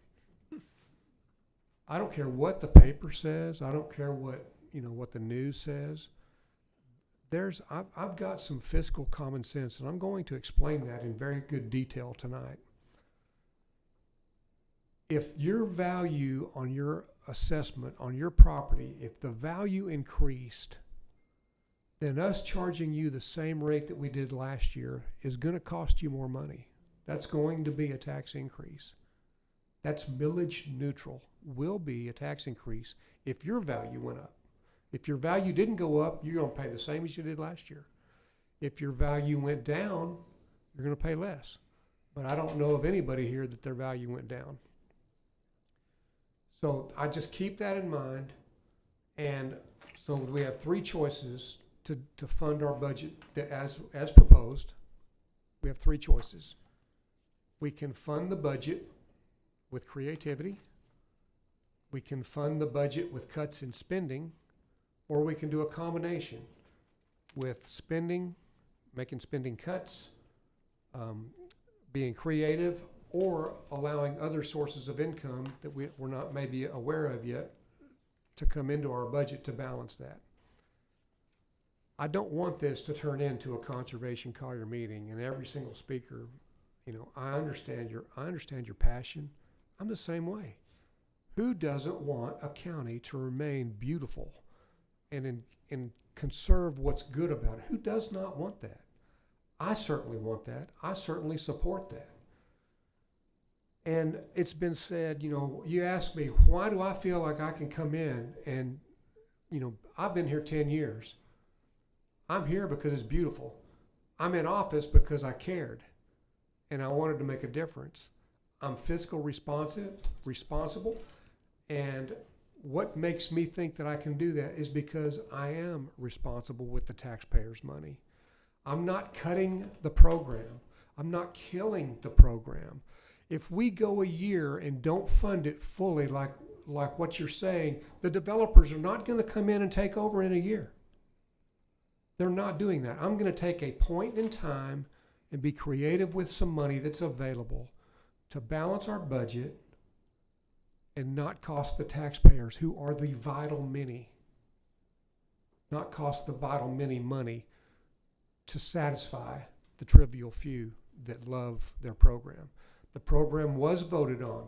It is popular. And we want to do everything we can to uphold that. I fully support the will of the people. I fully support the program. I love it. But at the same time, I want to share with you why I've taken the liberty to make this proposal. The original intent of Conservation Collier was to buy and preserve land in perpetuity for conservation, to keep it undeveloped, to keep the developers out of there. It was to provide parks. It was to provide trails for the people in valid public use. And in the first 10 years of the program, we had the properties that came forth. It was the low-hanging fruit. It was the pepper ranches. It was the caracaras. It was some of the bigger properties that we purchased that came available, and we purchased with those funds. In the second 5 years, or in the second referendum in 2020 when we voted it in, we are still subject to willing sellers. So here's the numbers. In the first 10 years, Conservation Collier spent $103 million for basically 4,100 acres. Since the second referendum in 2020, we've purchased 2,310 acres. 1,410 acres of that was closed on today with Williams Ranch, spending a total of $33.5 million in acquisitions. So that's basically 136, almost 137 million since the beginning of time with Conservation Collier, for a total of 6,400 acres, which, if you consider the amount of conservation land that Mr. Mayo mentioned, there's 888,505 acres in conservation by the state and the federal government. We've purchased 6,404 of them in 15 years, basically, which is 0.7, not even 1%, adding to the conservation of what's available in Collier County. So it's not that I'm trying to kill a program, is that money that's collected in that account, it's not a funding issue, people. It's the ability to spend that funding. And it's been said that we've made the process burdensome to purchase properties. No, we had to stop the program and reconsider the way we were doing things. We were buying these little wetland lots out in the estates, and the purchases of Conservation Collier were actually creating the comps for the next guy. we weren't creating conservation land. We were basically being a great exit strategy for people that couldn't use their land. And whether we purchase those lots or whether we don't purchase those lots, they're still in conservation. The animals are still out there using it every single day, whether the title belongs to Conservation Collier or the title belongs to the landholder. We're not stopping anything. So what my proposal was to take a point in time, which was 2026, and to take we were $25 million short in meeting our budget goals. The budget increase was $38 million. Of that, we had $13 million in new taxable revenue from new properties. So that leaves us $25 million short. If we go to millage neutral and fund everything just like we could, Conservation Collier would have $121 million in their account. $62 million of that will be in the maintenance fund. And right now, we're living great on the interest in the maintenance fund. We're not dipping into the maintenance capital on operational maintenance, with the exception of if we have to build a parking lot or a walkway or something like that, we'll use the capital funds, but that's not very much money. So the maintenance fund is happy. It's creating interest and we're living on it, and that's good. Out of the $121 million that's in Conservation Collier, I just wanted to use $25 million of it this year to keep from raising the taxes on the people. Let Conservation Collier have a smaller millage rate that would still put $7 more million this year with that millage in their account. And I promised you the last time, I only wanted to do this to allow our process to work, to allow Resource X with the phase 2 to come in. I'm not bent on this. Commissioner Colwell has a pretty good idea. But I just promised that I wouldn't raise the taxes on the people. And I did say, I'm smart enough to know we can't go rollback forever and ever and ever. We're going to have to finish our process with our budget, get the bones where we want them, and then we can operate that way year after year after year. I would be happy to go 0.25. And that's the only reason why I brought this up. Almost half of the property that we've purchased, little over half, 57% of the property that Conservation Collier has purchased, only 57% has public value. The rest of it is just there.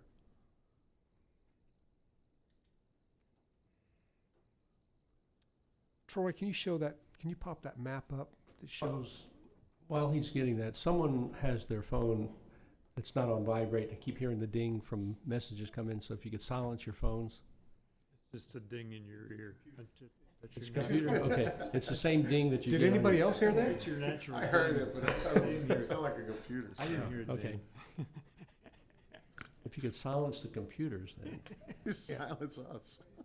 I wanted you to see this map because in the green is all of the areas that state and feds have.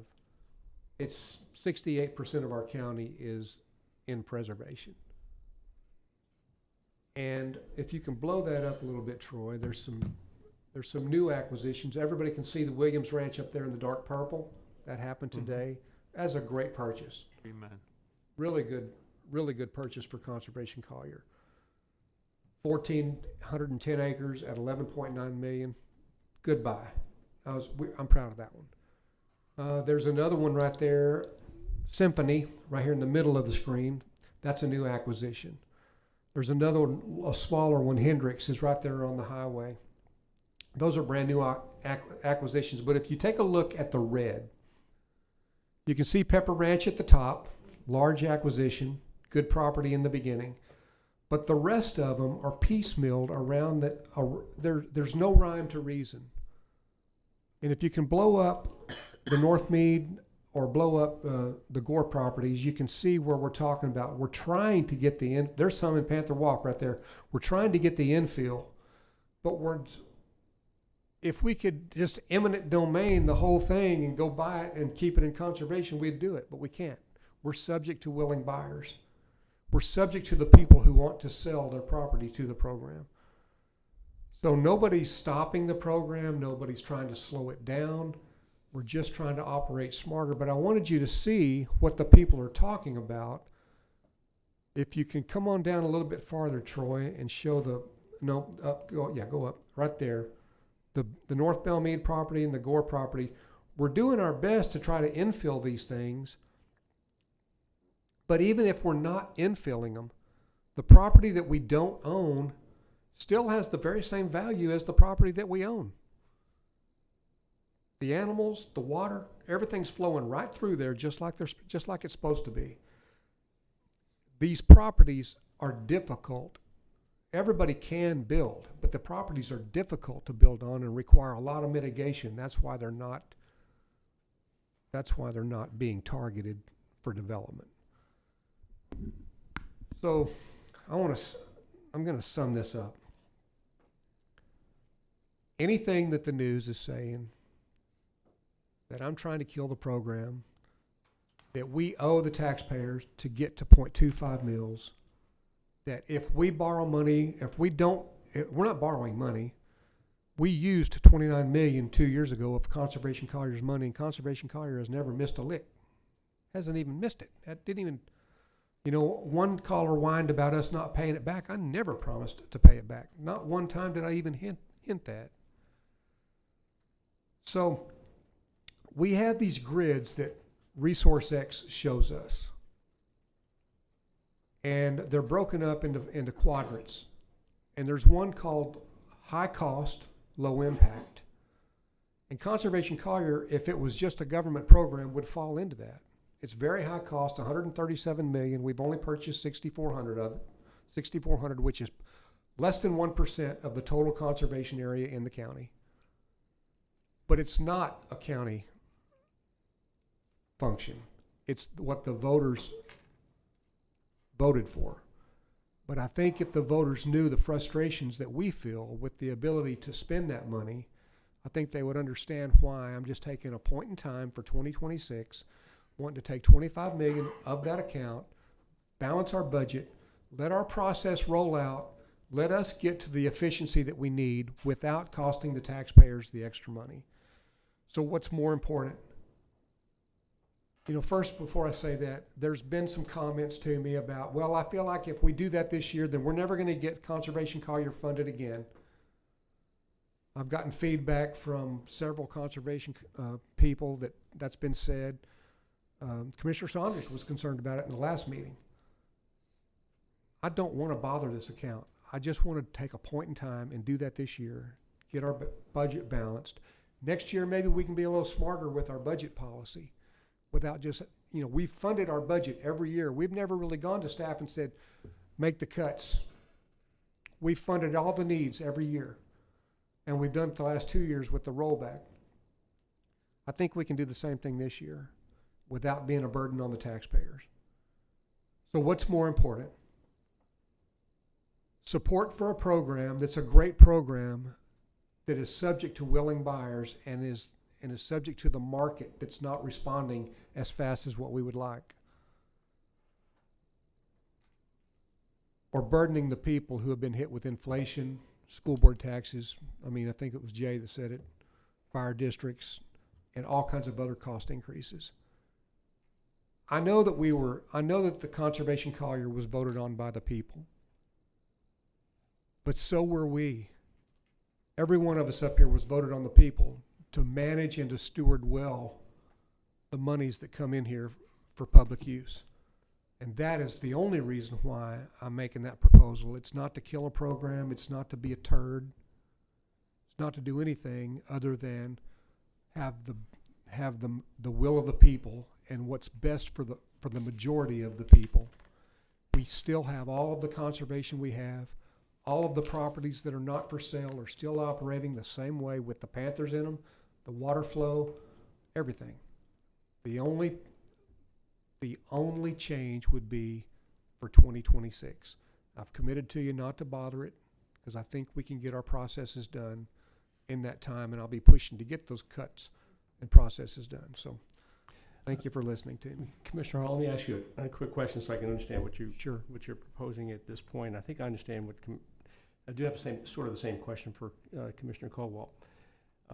You had talked about reducing the millage rate for Conservation Collier to 0.109 or whatever the number was. I think it's lower than, I think it turns out to be 0.0453 or something like that. And if I may, Commissioner Hall, I just want to clarify, because you were talking, I pulled up this is the current tentative budget tax levy. You were speaking to 25 million. Is just the general fund offset, or are you talking about all the county-wide offset? So I was just speaking about, there's a figure down there, $25.4 million, something like that. I was just rounding. Because that's General just fund. that's the general fund. Yes. Okay, so that, if you'll bear with me, I got to flip through some slides. That would reduce the millage to 0.0553. Okay. Whatever the millage rate would be, it's just a question to make sure I understand what his proposal is and what Commissioner Colwell's proposal is. That you would go to millage, rollback millage rate, but to accomplish that, you would take that out of Conservation Collier's millage rate. Supplement that for the year. Okay, so then if we roll the clock forward and we're into the next budget cycle, the only way you could restore Conservation Collier would be to raise the overall millage rate for the county. And we generally try not to raise millage rates. So that's Well, or to put it back at this year's millage neutral, to put it back to where it was to 0.2086. I'm willing to do that. I mean, it's the will of the people to keep that program rolling. So we would go back to the current millage rate at that point in time. Is a potential. Right. And Commissioner Colwell, your suggestion is to go back to the guidance, the 5% guidance, no specific reduction in Conservation Collier. It would be whatever that number would be. So it would be something probably less than 0.2 mils at that point, but it would be very close to that. Yeah, right now it's 0.2096. It would go back to 0.2031. Yeah. Okay. And it's still going to make almost $2 million more, even at that rate, as it did last year. I think one of the comments I'd like to make, and then listen to the other commissioners as well. I have supported, and to support today, the going back to, or staying at millage neutral. And I realize that that's for our residents, that's up to a 3% increase in their Collier County tax bill. It won't be a 3% for everybody, but it'll be no more than 3%. And the reason is that we've been trying to catch up with some tremendous needs that this county has. Our backlog in our facilities maintenance. Ms. Patterson, what is that kind of that number, ballpark number, for just where we are in terms of a backlog and maintaining all of our buildings, all the infrastructure that we depend on? Just a ballpark. It's hundreds of millions of dollars, and Six. we're attempting to get our arms around Hundreds of millions is not very descriptive. Was it 200 million, 300 million? What- Just again, ballpark, but More than one. Unfortunately, I can't even give you a better ballpark. We have over 5 million square feet of buildings that are aging. This building alone is almost 50 years old and is at the end of its useful life. So if you think about this building and replacing this building, something similar would be the forensics building or David Lawrence. And you know, each of those buildings alone are $75 million buildings. So think if you look at it in that magnitude, and I'm not saying they all need to be replaced, but we're talking about air conditioning systems, roofs. And so the board has charged us with doing not only this space utilization study, but also the space conditions. And when we begin that process, then we're going to be able to come to you with better answers. okay. So we'll just leave it at hundreds of millions of dollars in that particular area. Stormwater management. 300 million. I'm sorry, 300 million. 300 million. I know we're looking at the potential for some sort of a utility, a stormwater utility, but again, just looking at the shortfalls that we have. We're getting ready to buy a new radio system for all of our law enforcement, for everyone. That's another 60 million, $80 million. Yeah, there's a range of cost on that from 30 to 80 million, depending on kind of the bells and whistles and the system. Okay. If we go to the 5% number, as guidance, where would that leave us with reserves? Because right now, I know that our reserves, if we are at millage neutral, our reserves will be somewhere around $22–23 million. If we go to rollback, that number drops to $6 or $7 million. Correct. It'll be around 7 million. Right, which is not a number that we should be at for reserves. But at 5%, where would we be? 12 million, right, Chris? Correct. Yep. Okay. And of course, we can always say, well, there's money in the bank for Conservation Collier. We can always use that if we have an emergency, then we can take our reserves out of that. But again, that's cutting into Conservation Collier. If we had an emergency like Hurricane Irma, we would take every bit of the money out of Conservation Collier and still need all of the reserves we have and probably have to go into capital projects. And so I support staying at millage neutral, because if we continue to cut our millage rate, we're going to wind up, and I said this at the last budget hearing, we're going to wind up at the same place that the city of Marco Island's in.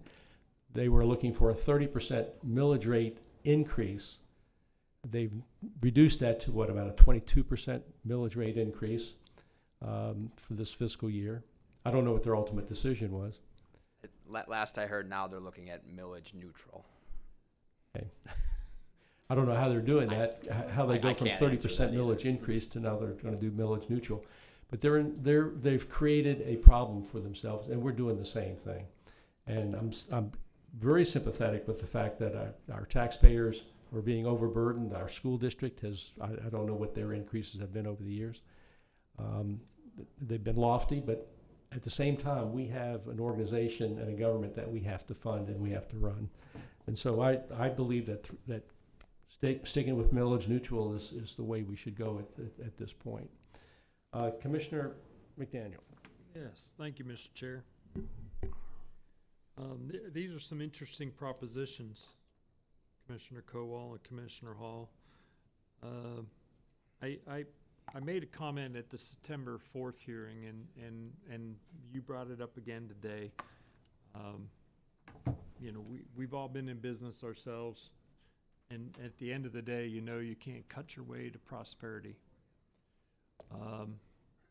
My suggestion this year is to stay at rate neutral, to take the spread between rollback and rate neutral and move it into reserves, into this new account, the 301 account, our capital asset replacement and maintenance fund. That fences off that money. It doesn't go to become discretionary expenses. It's put over there. Staff has to come to the Board of County Commissioners with specific projects which we could dictate measurables and milestones and have accountability for the utilization of those funds. When I came into office in 2016, 2017, there wasn't even a 301 account ever. Collier County, we are sitting on in excess of $2 billion worth of assets. I just learned this year, though it was shared with me, that those $2 billion plus worth of assets were being entered into the system to do an actuarial account to show the useful life and show the ongoing maintenance and show the needs of what was in fact going on. That hasn't actually been being done. When I came into office, all of us dutiful taxpayers paying our taxes, there was $1 billion with a B, $1 billion of deficit capital projects on the front page of our budget that hadn't been tended to. Now we, much to my chagrin, enacted a sales tax, increased the sales tax, and through the efforts of those sales tax collections, laid off $590 million, a good portion of it. Some of those things were spent on things that weren't attributable specifically to capital assets and ongoing maintenance. There's still plus in excess of $300 million in latent maintenance that we have out there with our capital assets. That was a known number that was shared with me quite some time. What was that number? In excess of $300 million. It was $360 million. And I would venture a guess we're somewhere in latent maintenance that we in fact have out there.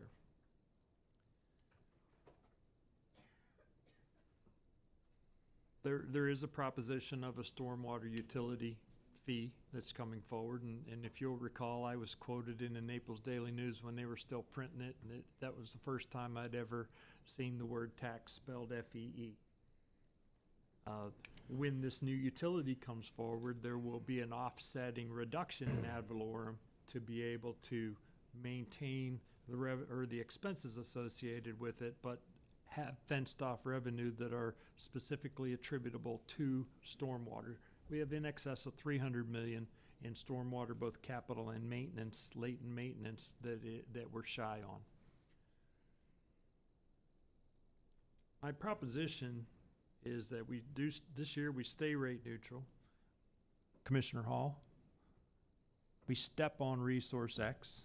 One of the comments that you made, I want to give accolades to our staff, because when Resource X came out with their first report, they represented it was they could effectuate somewhere between $86 and $150 million a year in savings, and that was through cost reductions and reappropriations. And you and I both know that reappropriation means something's getting cut while something's getting funded. And they had a lot of fluffy things in their report, talking about our philanthropic efforts and so on and so forth, not much of which I bought. Our staff, if I'm not mistaken, and Chris, you correct me, I think you've already said I'm correct once today, so let's hear you say it twice. Oh, I've been right twice? Okay, outstanding. Our staff grabbed on to 40 million of expense reductions out of that initial report, if I'm not mistaken. We were able to actually reduce expenses by close to 40 million. It was a combination of their insights, reducing expenses, and other sources of revenue. Okay, so we did do something. Insights, yeah. Sir? Insights on the income side. That's correct, but those are real dollars. Those are real savings that were effectuated by having Resource X. For the first time ever, by the way, has a third party ever looked at how Collier County is doing its thing? We have never had anybody else other than our staff looking at these numbers. I think we need to review our fee structures, our user fee structures for our assets that we in fact have. Those haven't been touched in an eternity. I don't know that different ones have been touched at different times, but I think we need to review our fee structures on the patrons that are utilizing our public facilities. I think we need to review the ordinance of Conservation Collier. By policy, Conservation Collier's requisite is only 25% of the collected funds are reserved off for maintenance. I would like to see that, and I know this year we reserved it up to 50% because we're actually seeing the reality of what we have going on, but it's not by policy, it was by choice. It was our staff that in fact effectuated that, and I would like to see us have a look at that and move at least 50% of the collected funds into reserves for ongoing maintenance. Minimum of 50%. I think we need to have a review of all of the Conservation Collier holdings currently that we have. There were a lot of pieces of property that were bought just because they were there. We cited, and I'm not going to name them off right now because that'll turn the apple cart upside down. There's a lot of property that we own at Conservation Collier. One of the requisites of Conservation Collier needs to be accessible by the GP, by the general public. And we have, my last count, there was in excess of 18 or 19 of them that you couldn't even get to. So we need to have a look at maybe disposition of some of those assets or reutilization of some of those assets for the public benefit.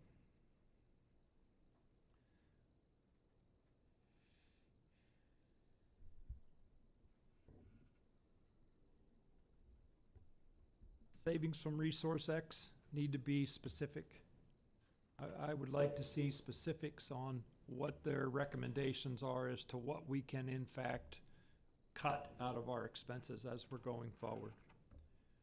My tally on our last 2 years worth of efforts in moving Collier County off of the rate neutral to a rollback rate cumulatively are in excess of 150 some odd million. For the last 2 years, it's 152.6. And that's cumulative Correct. for going to rollback for the past 2 years. So, all in all, wrapping it up, I have those suggestions specifically with Conservation Collier. I have those suggestions specifically with our user fees. The savings, I want to see specific savings effectuated out of Resource X in this next report. That's something that I feel we really need to be looking at. And that we move the money between rollback. Oh, I do have one other point that I want to make. And it has to do, we have two budgets. We have an expense budget and we have a revenue budget.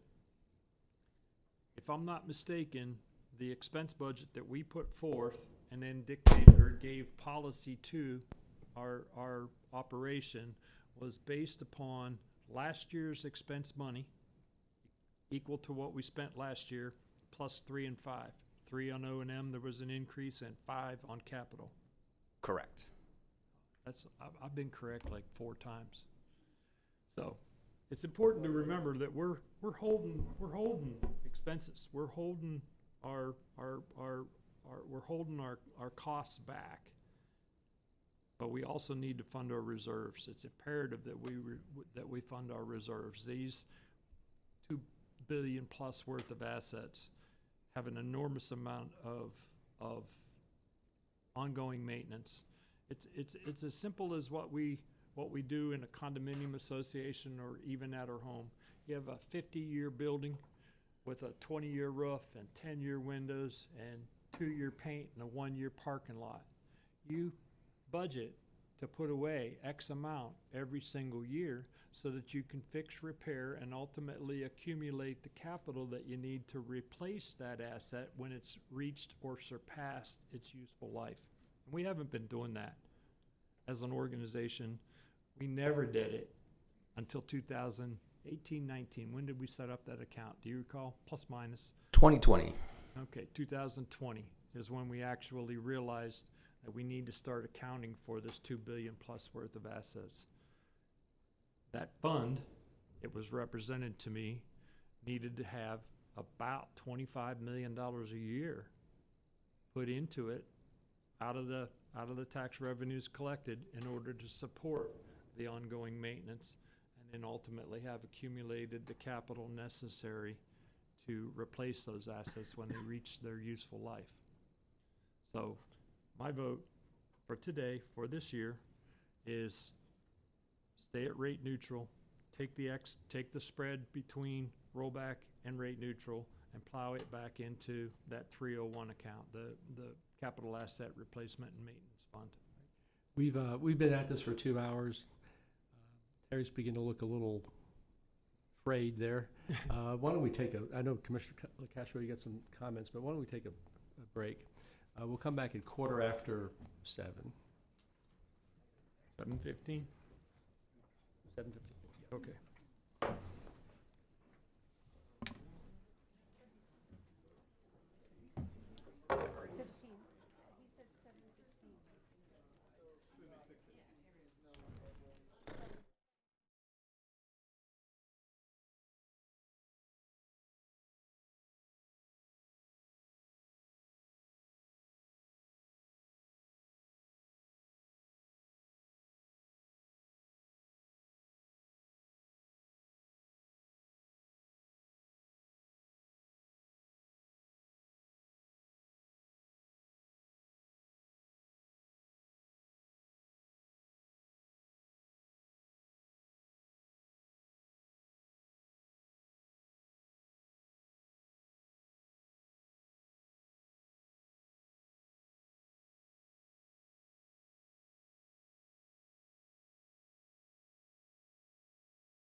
Sorry, Did you want to Mr. say LaCastro? something, Chris? Did you have an opening comment? or anything? I do not, Commissioner. I was just going to move us on to the next item unless you have some comments. No, Mr. LaCastro, you're recognized. I mean, I was listening to everyone and sort of wrote down a few sort of random thoughts that I think maybe piece together, at least, give you my perspective. I mean, I hate to say that, I don't know that Commissioner McDaniel was right 4 times, but we'll check the record.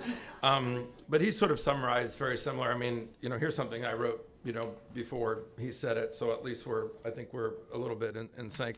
I think we have a great opportunity to continue to save taxpayer dollars, but I need to see some, and I said this at the last meeting, I need to see some actual specific real savings from Resource X before we make too big of a muscle movement. I live on Marco Island, and I saw the effect of multiple years of big muscle movements that they were all proud of. And I'm not here to critique that. At the time, people are critiquing that really hard now. At the time, I can tell you citizens were cheering it. Nobody was like, whoa, whoa, whoa, wait a minute. I want to make sure that we're, I understand how to do the numbers as well. And I think we all understand finance here, but I want to make sure we're as prudent as possible. Some of these muscle movements here, I sat down with you as well and with a sharp pencil and a calculator. And when we banged out all these different fractions, I said, so if I own a $500,000 house, how much does it save me? And your answer was $50. So that's real money. Okay, and it all adds up to big money. But one thing I think is very dangerous is when we say something like, oh, we need to save the taxpayers $200 million, or we throw a number out there. That's then money that doesn't go somewhere else. So it's the old, visual of the balloon. We squeeze it on one end and we're all happy that we saved the taxpayers $200 million, but now we don't have the $200 million for something else. It's not like we're printing money in the basement and we just gave them free money back. It means we have a delta somewhere. And you and I talked about some of those deltas, and some of them really scare the bejesus out of me. And citizens that don't do as deep of a dive as we do on a regular basis may not realize that. Citizens on Marco are realizing that they have bridges to rebuild and roads to redo and actually might not have the funds. You know what the largest parcel of swampland in District 1 is called? It's called Fiddler's Creek, okay? So swampland can definitely be built, so we gotta make sure we're really prudent and careful and acting like everything is like unbuildable and it'll just live forever in perpetuity. Anybody visit Marco Island in 1910 or 1920? I mean, nobody thought it would ever turn into anything, and now parcels of land, an acre of land out there is I say acre, it's not even an acre, half an acre, millions.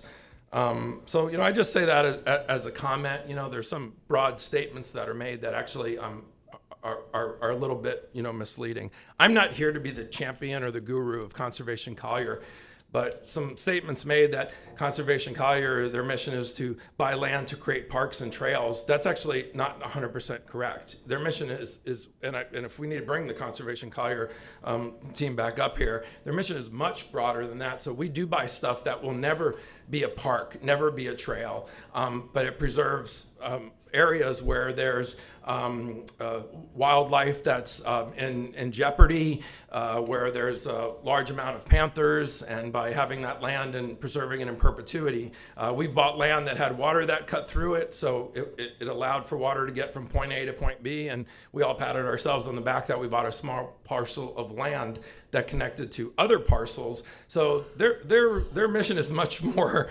complicated than just let's buy land and turn it into a park. And oh, by the way, if you turn it into a park, then you're certainly not helping the taxpayers, because who's going to pay for that park? So a lot of the land doesn't change very much at all. Or in most cases, the big maintenance fund is to take that land, and because there's a lot of wildlife, some of it that is, I don't want to say close to extinction, but threatened. And it allows it to thrive in those areas. So I'm not the Conservation Collier guru, but the people back there at I would expect that you'd be sort of nodding your head. We've saved some things on Marco Island that won't ever get a trail, won't ever become a park, but because it's filled with X number of gopher tortoises, now they don't have to be relocated and whatnot. So enough of that. I'm not trying to give a lesson on Conservation Collier, but it's much more than that. I feel we'd be overstepping our role prematurely as government. I can appreciate what's set up here. People vote for a program. They also vote for us. But I'm also for smaller government and not stepping over voters and telling them that I'm smarter than them because my calculator works a little bit better.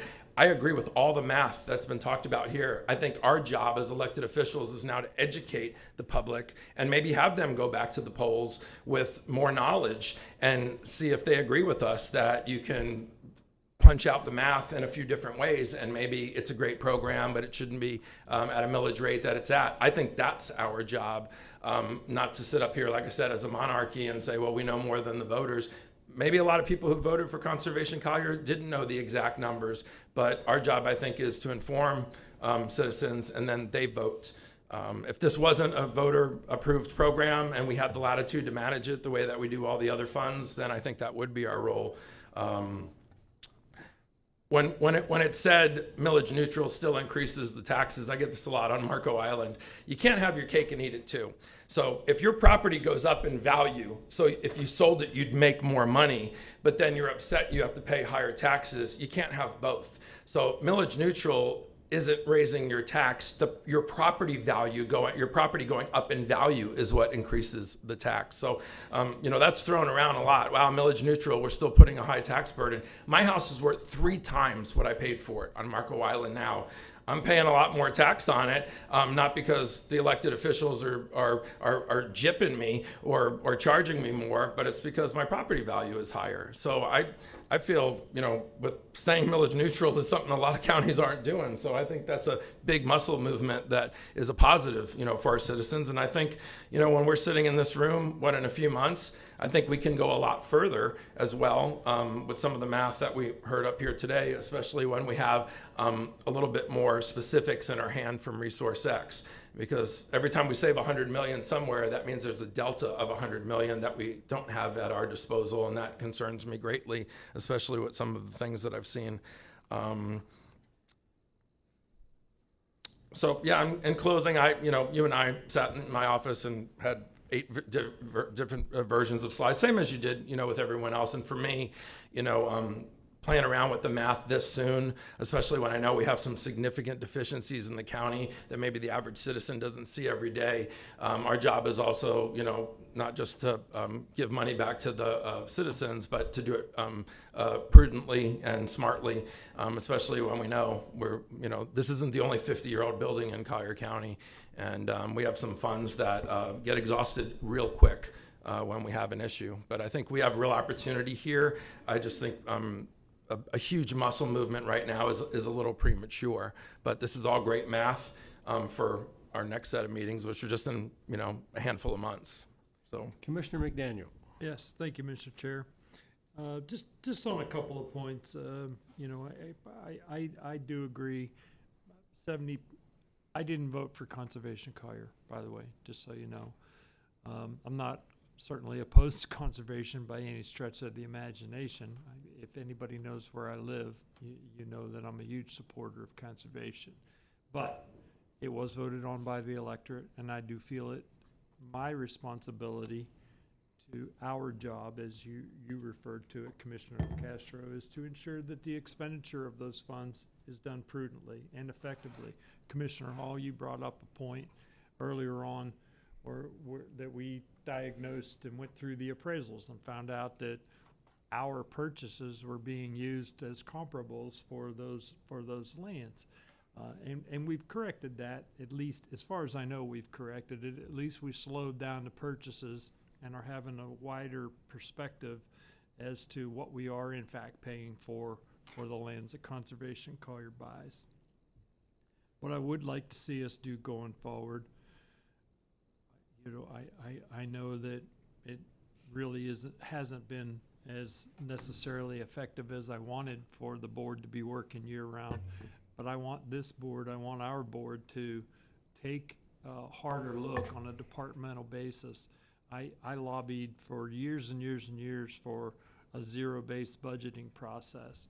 We engaged Resource X on a priority-based budgeting process, but we haven't gone through, and I think that's where we may be able to effectuate even greater savings at some point in time, by using our additional meetings that we have during the summertime, right before these budget hearings transpire, to actually bring departments in and go line item by line item through the budgets and have discussions with the relevancy. And I don't mean to say that the expenses that are proposed by our departments are not relevant, but have a discussion as to whether or not the relevancy is in fact there and warranted for how we perceive those expenses to be done.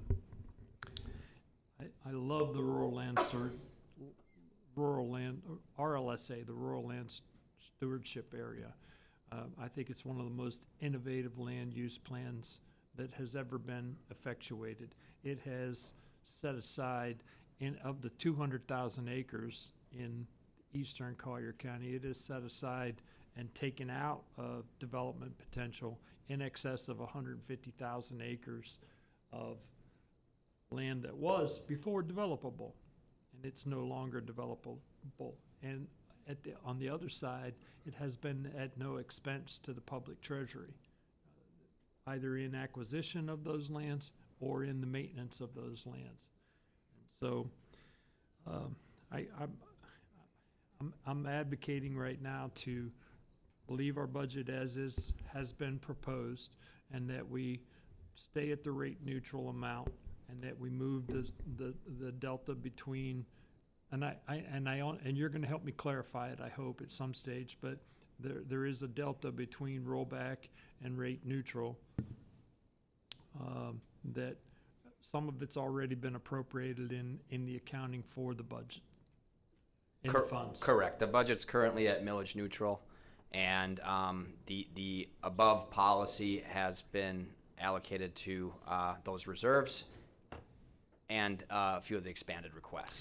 The expanded requests are, we put out budget policy for the expenses that were equal to last year's expenses, plus 3% and 3% on the O&M and 5% on capital, and then there were additional expanded requests from the sheriff, from DAS, from some of the things that were direly in deficit that needed to have loving.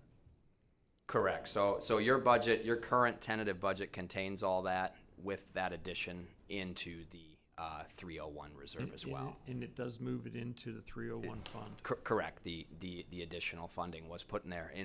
The additional funding from 001 was transferred to that. Correct. We've heard 3 different proposals. We've heard everybody speak on all of them. So we're ready for a motion.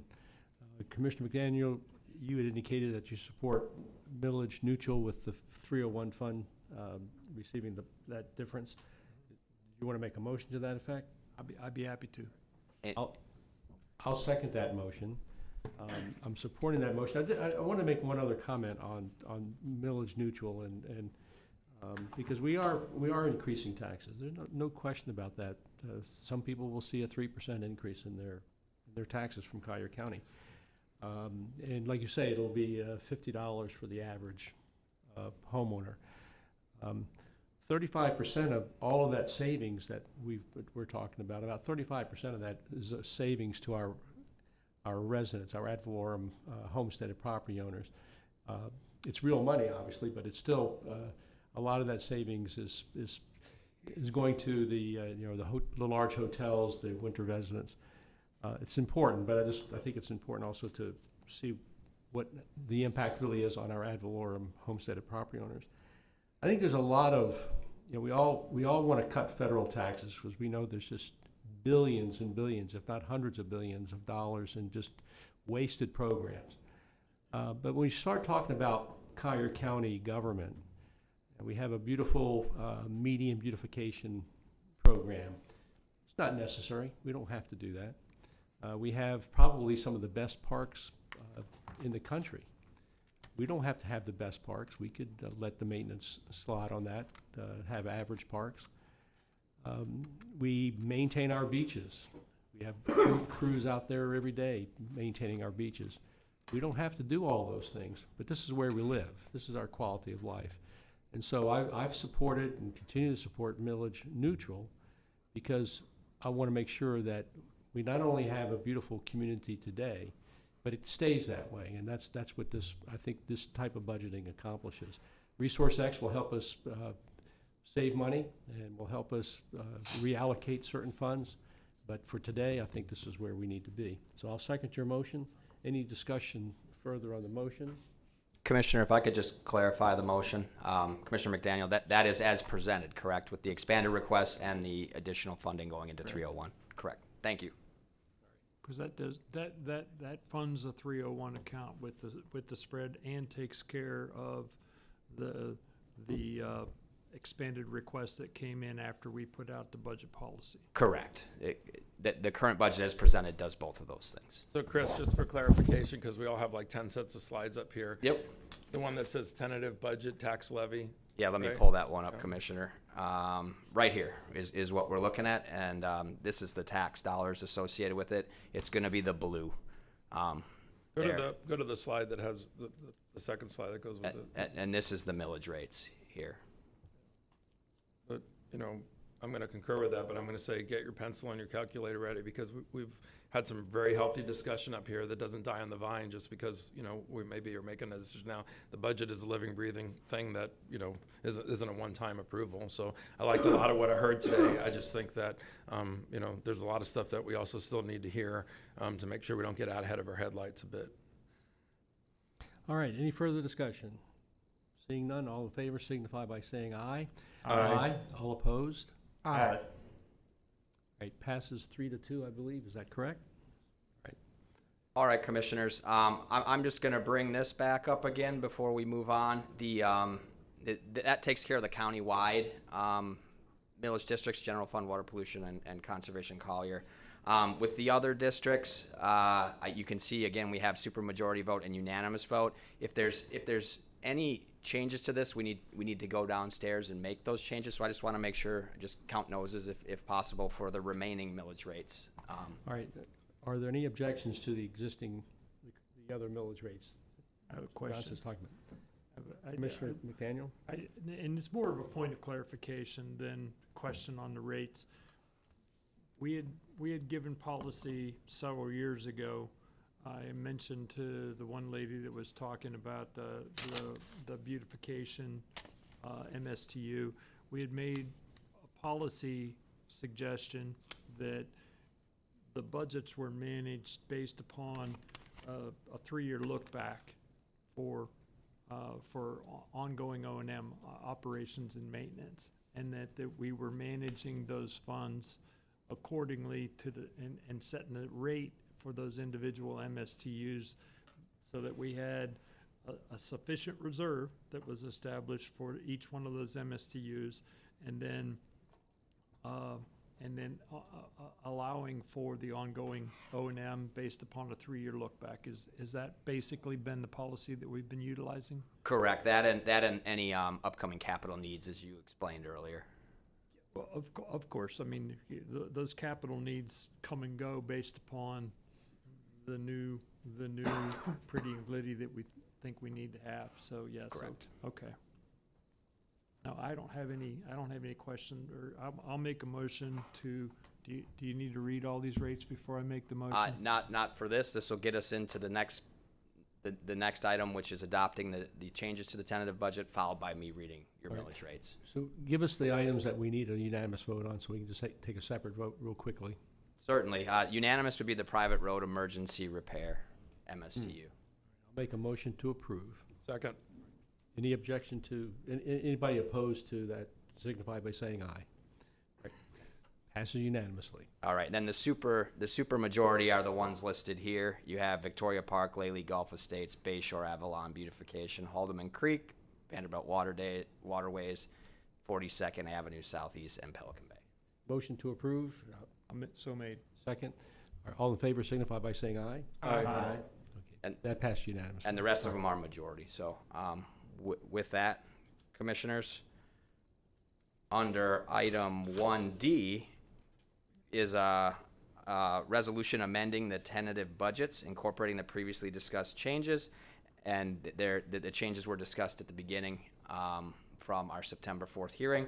At this time, staff would request a motion to approve the resolution amending the tentative budgets. We have a motion. We have, is that Commissioner Colwell made a motion? Have a second? All in favor signify by saying aye. Aye. All opposed? And that passed unanimously. All right. Well, that takes us to item 1E, the announcement of the millage rates. And I'm sure you're aware by this time, the Florida Trim Statute requires that the millage rates, rolled back millage rates, and percentage change from the rolled back millage rates be read into the record prior to the adoption of the millage rates under agenda item 1E. So without further ado, if it pleases the board, I will begin. If you'd like to follow along, the property tax rate table can be found on tab 1F, page 3, or packet page 47. All right, I'll start with the general fund. General fund 0001, the proposed millage rate is 3.0107. The rolled back millage rate is 2.8564. The percentage changed from the rollback rate is 5.40%. Water Pollution Control Fund 1017. The proposed millage rate is 0.0246. The rolled back millage rate is 0.0233. The percent change from the rollback rate is 5.58%. Conservation Collier Fund 1061. The proposed millage rate is 0.2096. The rolled back millage rate is 0.1984. The percent change from the rollback rate is 5.65%. Unincorporated Area General Fund 1011. The proposed millage rate is 0.6844. The rolled back millage rate is 0.6506. The percent change from the rollback rate is 5.20%. Golden Gate Community Center Fund 1605. The proposed millage rate is 0.1862. The rolled back millage rate is 0.1786. The percent change from the rollback rate is 4.26%. Victoria Park Drainage Fund 1608. The proposed millage rate is 0.3814. The rolled back millage rate is 0.3634. The percent change from the rollback rate is 4.95%. Naples Park Drainage Fund 1613. The proposed millage rate is 0.0041. The rolled back millage rate is 0.0039. The percent change from the rollback rate is 5.13%. Vanderbilt Beach MSTU Fund 1617. The proposed millage rate is 0.4650. The rolled back millage rate is 0.4438. The percent change from the rollback rate is 4.78%. Ochopee Fire Control Fund 1040. The proposed millage rate is 4.0000. The rolled back millage rate is 3.7959. The percent change from the rollback rate is 5.38%.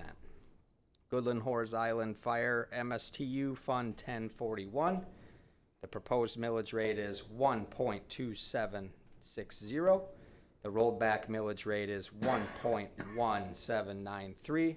The percent change from the rollback rate is 8.20%. Sable Palm MSTU Fund 1619. The proposed millage rate is 1.0000. The rolled back millage rate is 0.0000. This millage is being reinstated, therefore there is no percent change from the rollback rate. Lely Gulf Estates Beautification MSTU Fund 1620. The proposed millage rate is 2.0000. The rolled back millage rate is 1.8930. The percent change from the rolled back rate is 5.65%. Golden Gate Parkway Beautification MSTU Fund 1621. The proposed millage rate is 0.5000. The rolled back millage rate is 0.4784. The percent change from the rollback rate is 4.52%. Hawks Ridge Stormwater Pumping MSTU Fund 1622. The proposed millage rate is 0.0318. The rollback millage rate is 0.0316. The percent change from the rollback rate is 0.63%.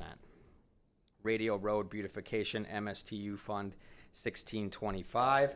The proposed millage rate is 0.1000. The rollback millage rate is 0.0949. The percent change from the rollback rate is 5.37%. Forest Lakes Roadway and Drainage MSTU Fund 1626. The proposed millage rate is 2.5000. The rollback millage rate is 3.7448. The percent change from the rollback rate is negative 33.24%. Immokalee Beautification MSTU Fund 1629. The proposed millage rate is 1.0000. The rollback millage rate is 0.9573. The percent change from the rollback rate is 4.46%. Bayshore Avalon Beautification MSTU Fund 1630. The proposed millage rate is 2.1104.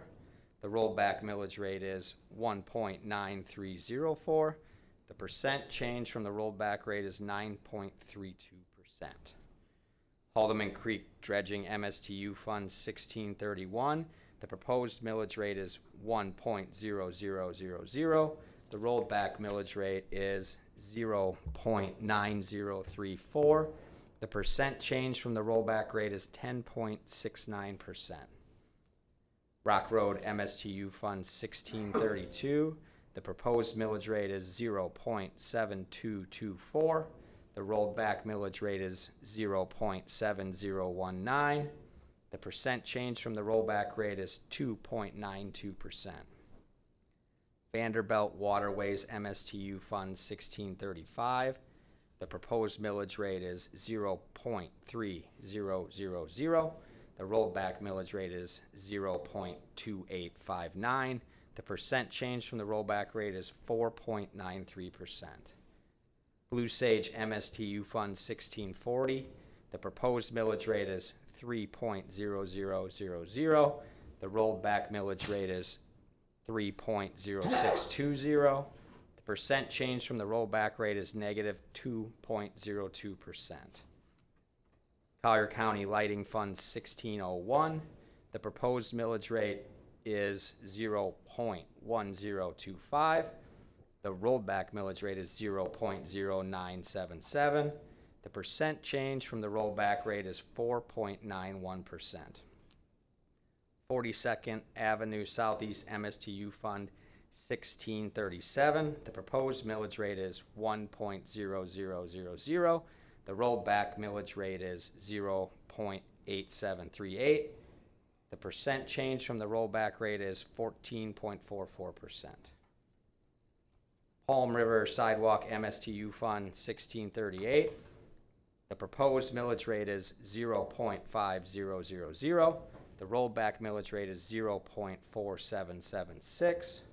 The percent change from the rollback rate is 4.69%. Private Road Emergency Repair MSTU Fund 1639. The proposed millage rate is 1.0000. The rollback millage rate is 0.0000. This is the first time this millage would be levied for this MSTU. There is no calculated change from the rollback. Pelican Bay MSTBU Fund 1008. The proposed millage rate is 0.0857. The rollback millage rate is 0.0811. The percent change from the rollback rate is 5.67%. Commissioners, the aggregate millage rate proposed is 3.7675.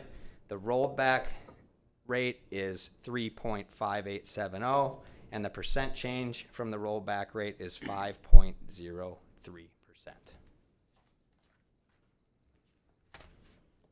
All right, Mr. Chairman, Commissioners, item 1F on your agenda is the adoption of the resolution setting the FY 25-26 millage rates. And if I may, a separate motion is required for the dependent district millage rates. Again, that's the countywide. and the remaining millage rates. So if we could have two separate motions, the first motion adopting the dependent taxing district millage All right, rates. we have a motion. Commissioner McDaniel makes Yes. makes a motion to Second. approve. We have a second. All in favor signify by saying aye. Aye. All opposed, pass unanimously. The second motion, adopting the remaining millage rates. I will make that motion as well. Second. I have a motion and second. All in favor signify by saying aye. Aye. All opposed, pass unanimously. All right, commissioners.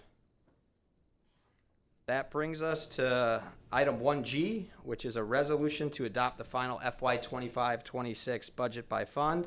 This action again requires a separate motion for the dependent district budgets, the county-wide budgets, and a separate motion for the remaining budgets. First motion, adopting the dependent district budgets by fund. Make that motion. Second. I have a motion and second. All in favor signify by saying aye. Aye. All opposed, pass unanimously. All right, the second motion, adopting the final budgets for the remaining funds. Commissioner McDaniel, you're doing such a great job. I'm doing Keep such a going. good You're job. batting And you- thousands. how many times did you say I was correct tonight? I lost count. I'll make the motion. Second. All right, we have a motion and second. All in favor signify by saying aye. Aye. All opposed, pass unanimously. All right, Now, do commissioners. you need a 3-hour break to do any calculations? I think we're good here, actually. Okay. Commissioners, if I may, before we adjourn, I would like to take this opportunity to first thank the board for continuing their vision of developing the FY 26 budget through a priority-based approach and supporting staff through what was a very, very long budget process. I would also like to thank the county manager, the deputy county manager, and all the professionals in the agency for their dedication and hard work in developing this budget. We also need to thank the court administration staff, the county attorney's office, and the constitutional officers, including the sheriff, the clerk, supervisor of elections, tax collector, and the property appraiser. And last but not least, I'd like to thank the staff of the budget office sitting behind me. They're the ones that actually make the wheels turn here. And with that, Mr. Chairman, that concludes our presentation for the FY 25-26 budget. Okay, Commissioner McDaniel, you lit up? I am, and thank you for recognizing me. I was remiss today. Commissioner Hall, you brought up a very important point today. Collier County made one of what I feel is one of the most monumentous purchases today that we've ever done, and that was the acquisition of the Williams Preserve. The benefits to our community, the benefits to that to the watershed in general, and what we're going to be able to effectuate by utilizing Conservation Collier monies to clean up the slough, reduce the flooding in Immokalee, enhance the water that's going over into Lake Trafford that then ultimately flows out over into the Crew lands and down through the newly established flowways through the RLSA is immeasurable from a value standpoint. And we had an enormous amount of work and coordination by our staff, and I'm happy to share also that we're moving forward with the zoning. Right now, I would have liked for us to have been moving a little quicker on the zoning, but we're moving on the zoning, and that's rezoning the south farmlands that are in the RLSA into other uses for Parks and Rec, and moving the slough into the RLSA to be able to effectuate those benefits for the cleaning up of that slough. So it was a huge lift by our staff, a very complicated transaction, and I just want to personally thank everybody that was involved in that. I think it's one of the most monumentous purchases we've ever accomplished. Commissioner LaCastro. Thank you, Chairman. I was just going to say that I'm really encouraged by how we're going to move forward here. We may not have agreed unanimously here, but you've got 5 people here that are trying to sharpen our pencils. I believe we're all paddling in the same direction. Might have some differences of opinion and votes here and everything, but I think we have a lot of continuity, a lot of really good potential, and a lot of great opportunity the next time we come in here. I think this meeting is going to be the meetings are going to be a lot longer next time, because I think we're going to have a lot more to do a deep dive in. But I wanted to, thank you personally, and even if it might extend the meeting another 2 minutes, the group you've got lined up there that you just sort of thanked with one big, wave of the hand, while you get all the attention. we'll never see them again until when, February or whatever. We maybe read their emails. I have no idea person by person exactly who each person is. Maybe everybody else does. But, you know, for the sake of the record, Chris, take a little more quality time. You know, I mean, we know it's not you, you know. Would you like some introduction? Yeah, I can do that, absolutely. Commissioner. Yeah. All right. We'll start And with- maybe like a little piece of exactly what everybody has a different role here. I mean, or you can have them come up and actually no, they're like, no. But remember, they're like, you got to be kidding. But give us a short version, but please recognize your staff. Let's have all of them come to Commissioner LaCastro's office and do a 15 or 20 minute introduction. Hey, that's fine. They've done a lot of work. I'd be happy to shake their hand. All right, we'll start with Maggie Lopez. She's our assistant director on the end there. And then Laura Zauki, she's our budget manager. Blanca Aquino, she's our budget analyst with us. Jessica Arancibia, she's also a budget analyst. And then AJ Chudy, who is our third budget analyst in the budget office. On the end. Thank you all. Yeah, thank you, all of you, for a job well done. Ms. Patterson, you've got a great team here, and I think we've got a great budget going forward, and look forward to next year. If there's nothing else, we are adjourned. Thank you, Terry. Poor Terry's been here since 8:30.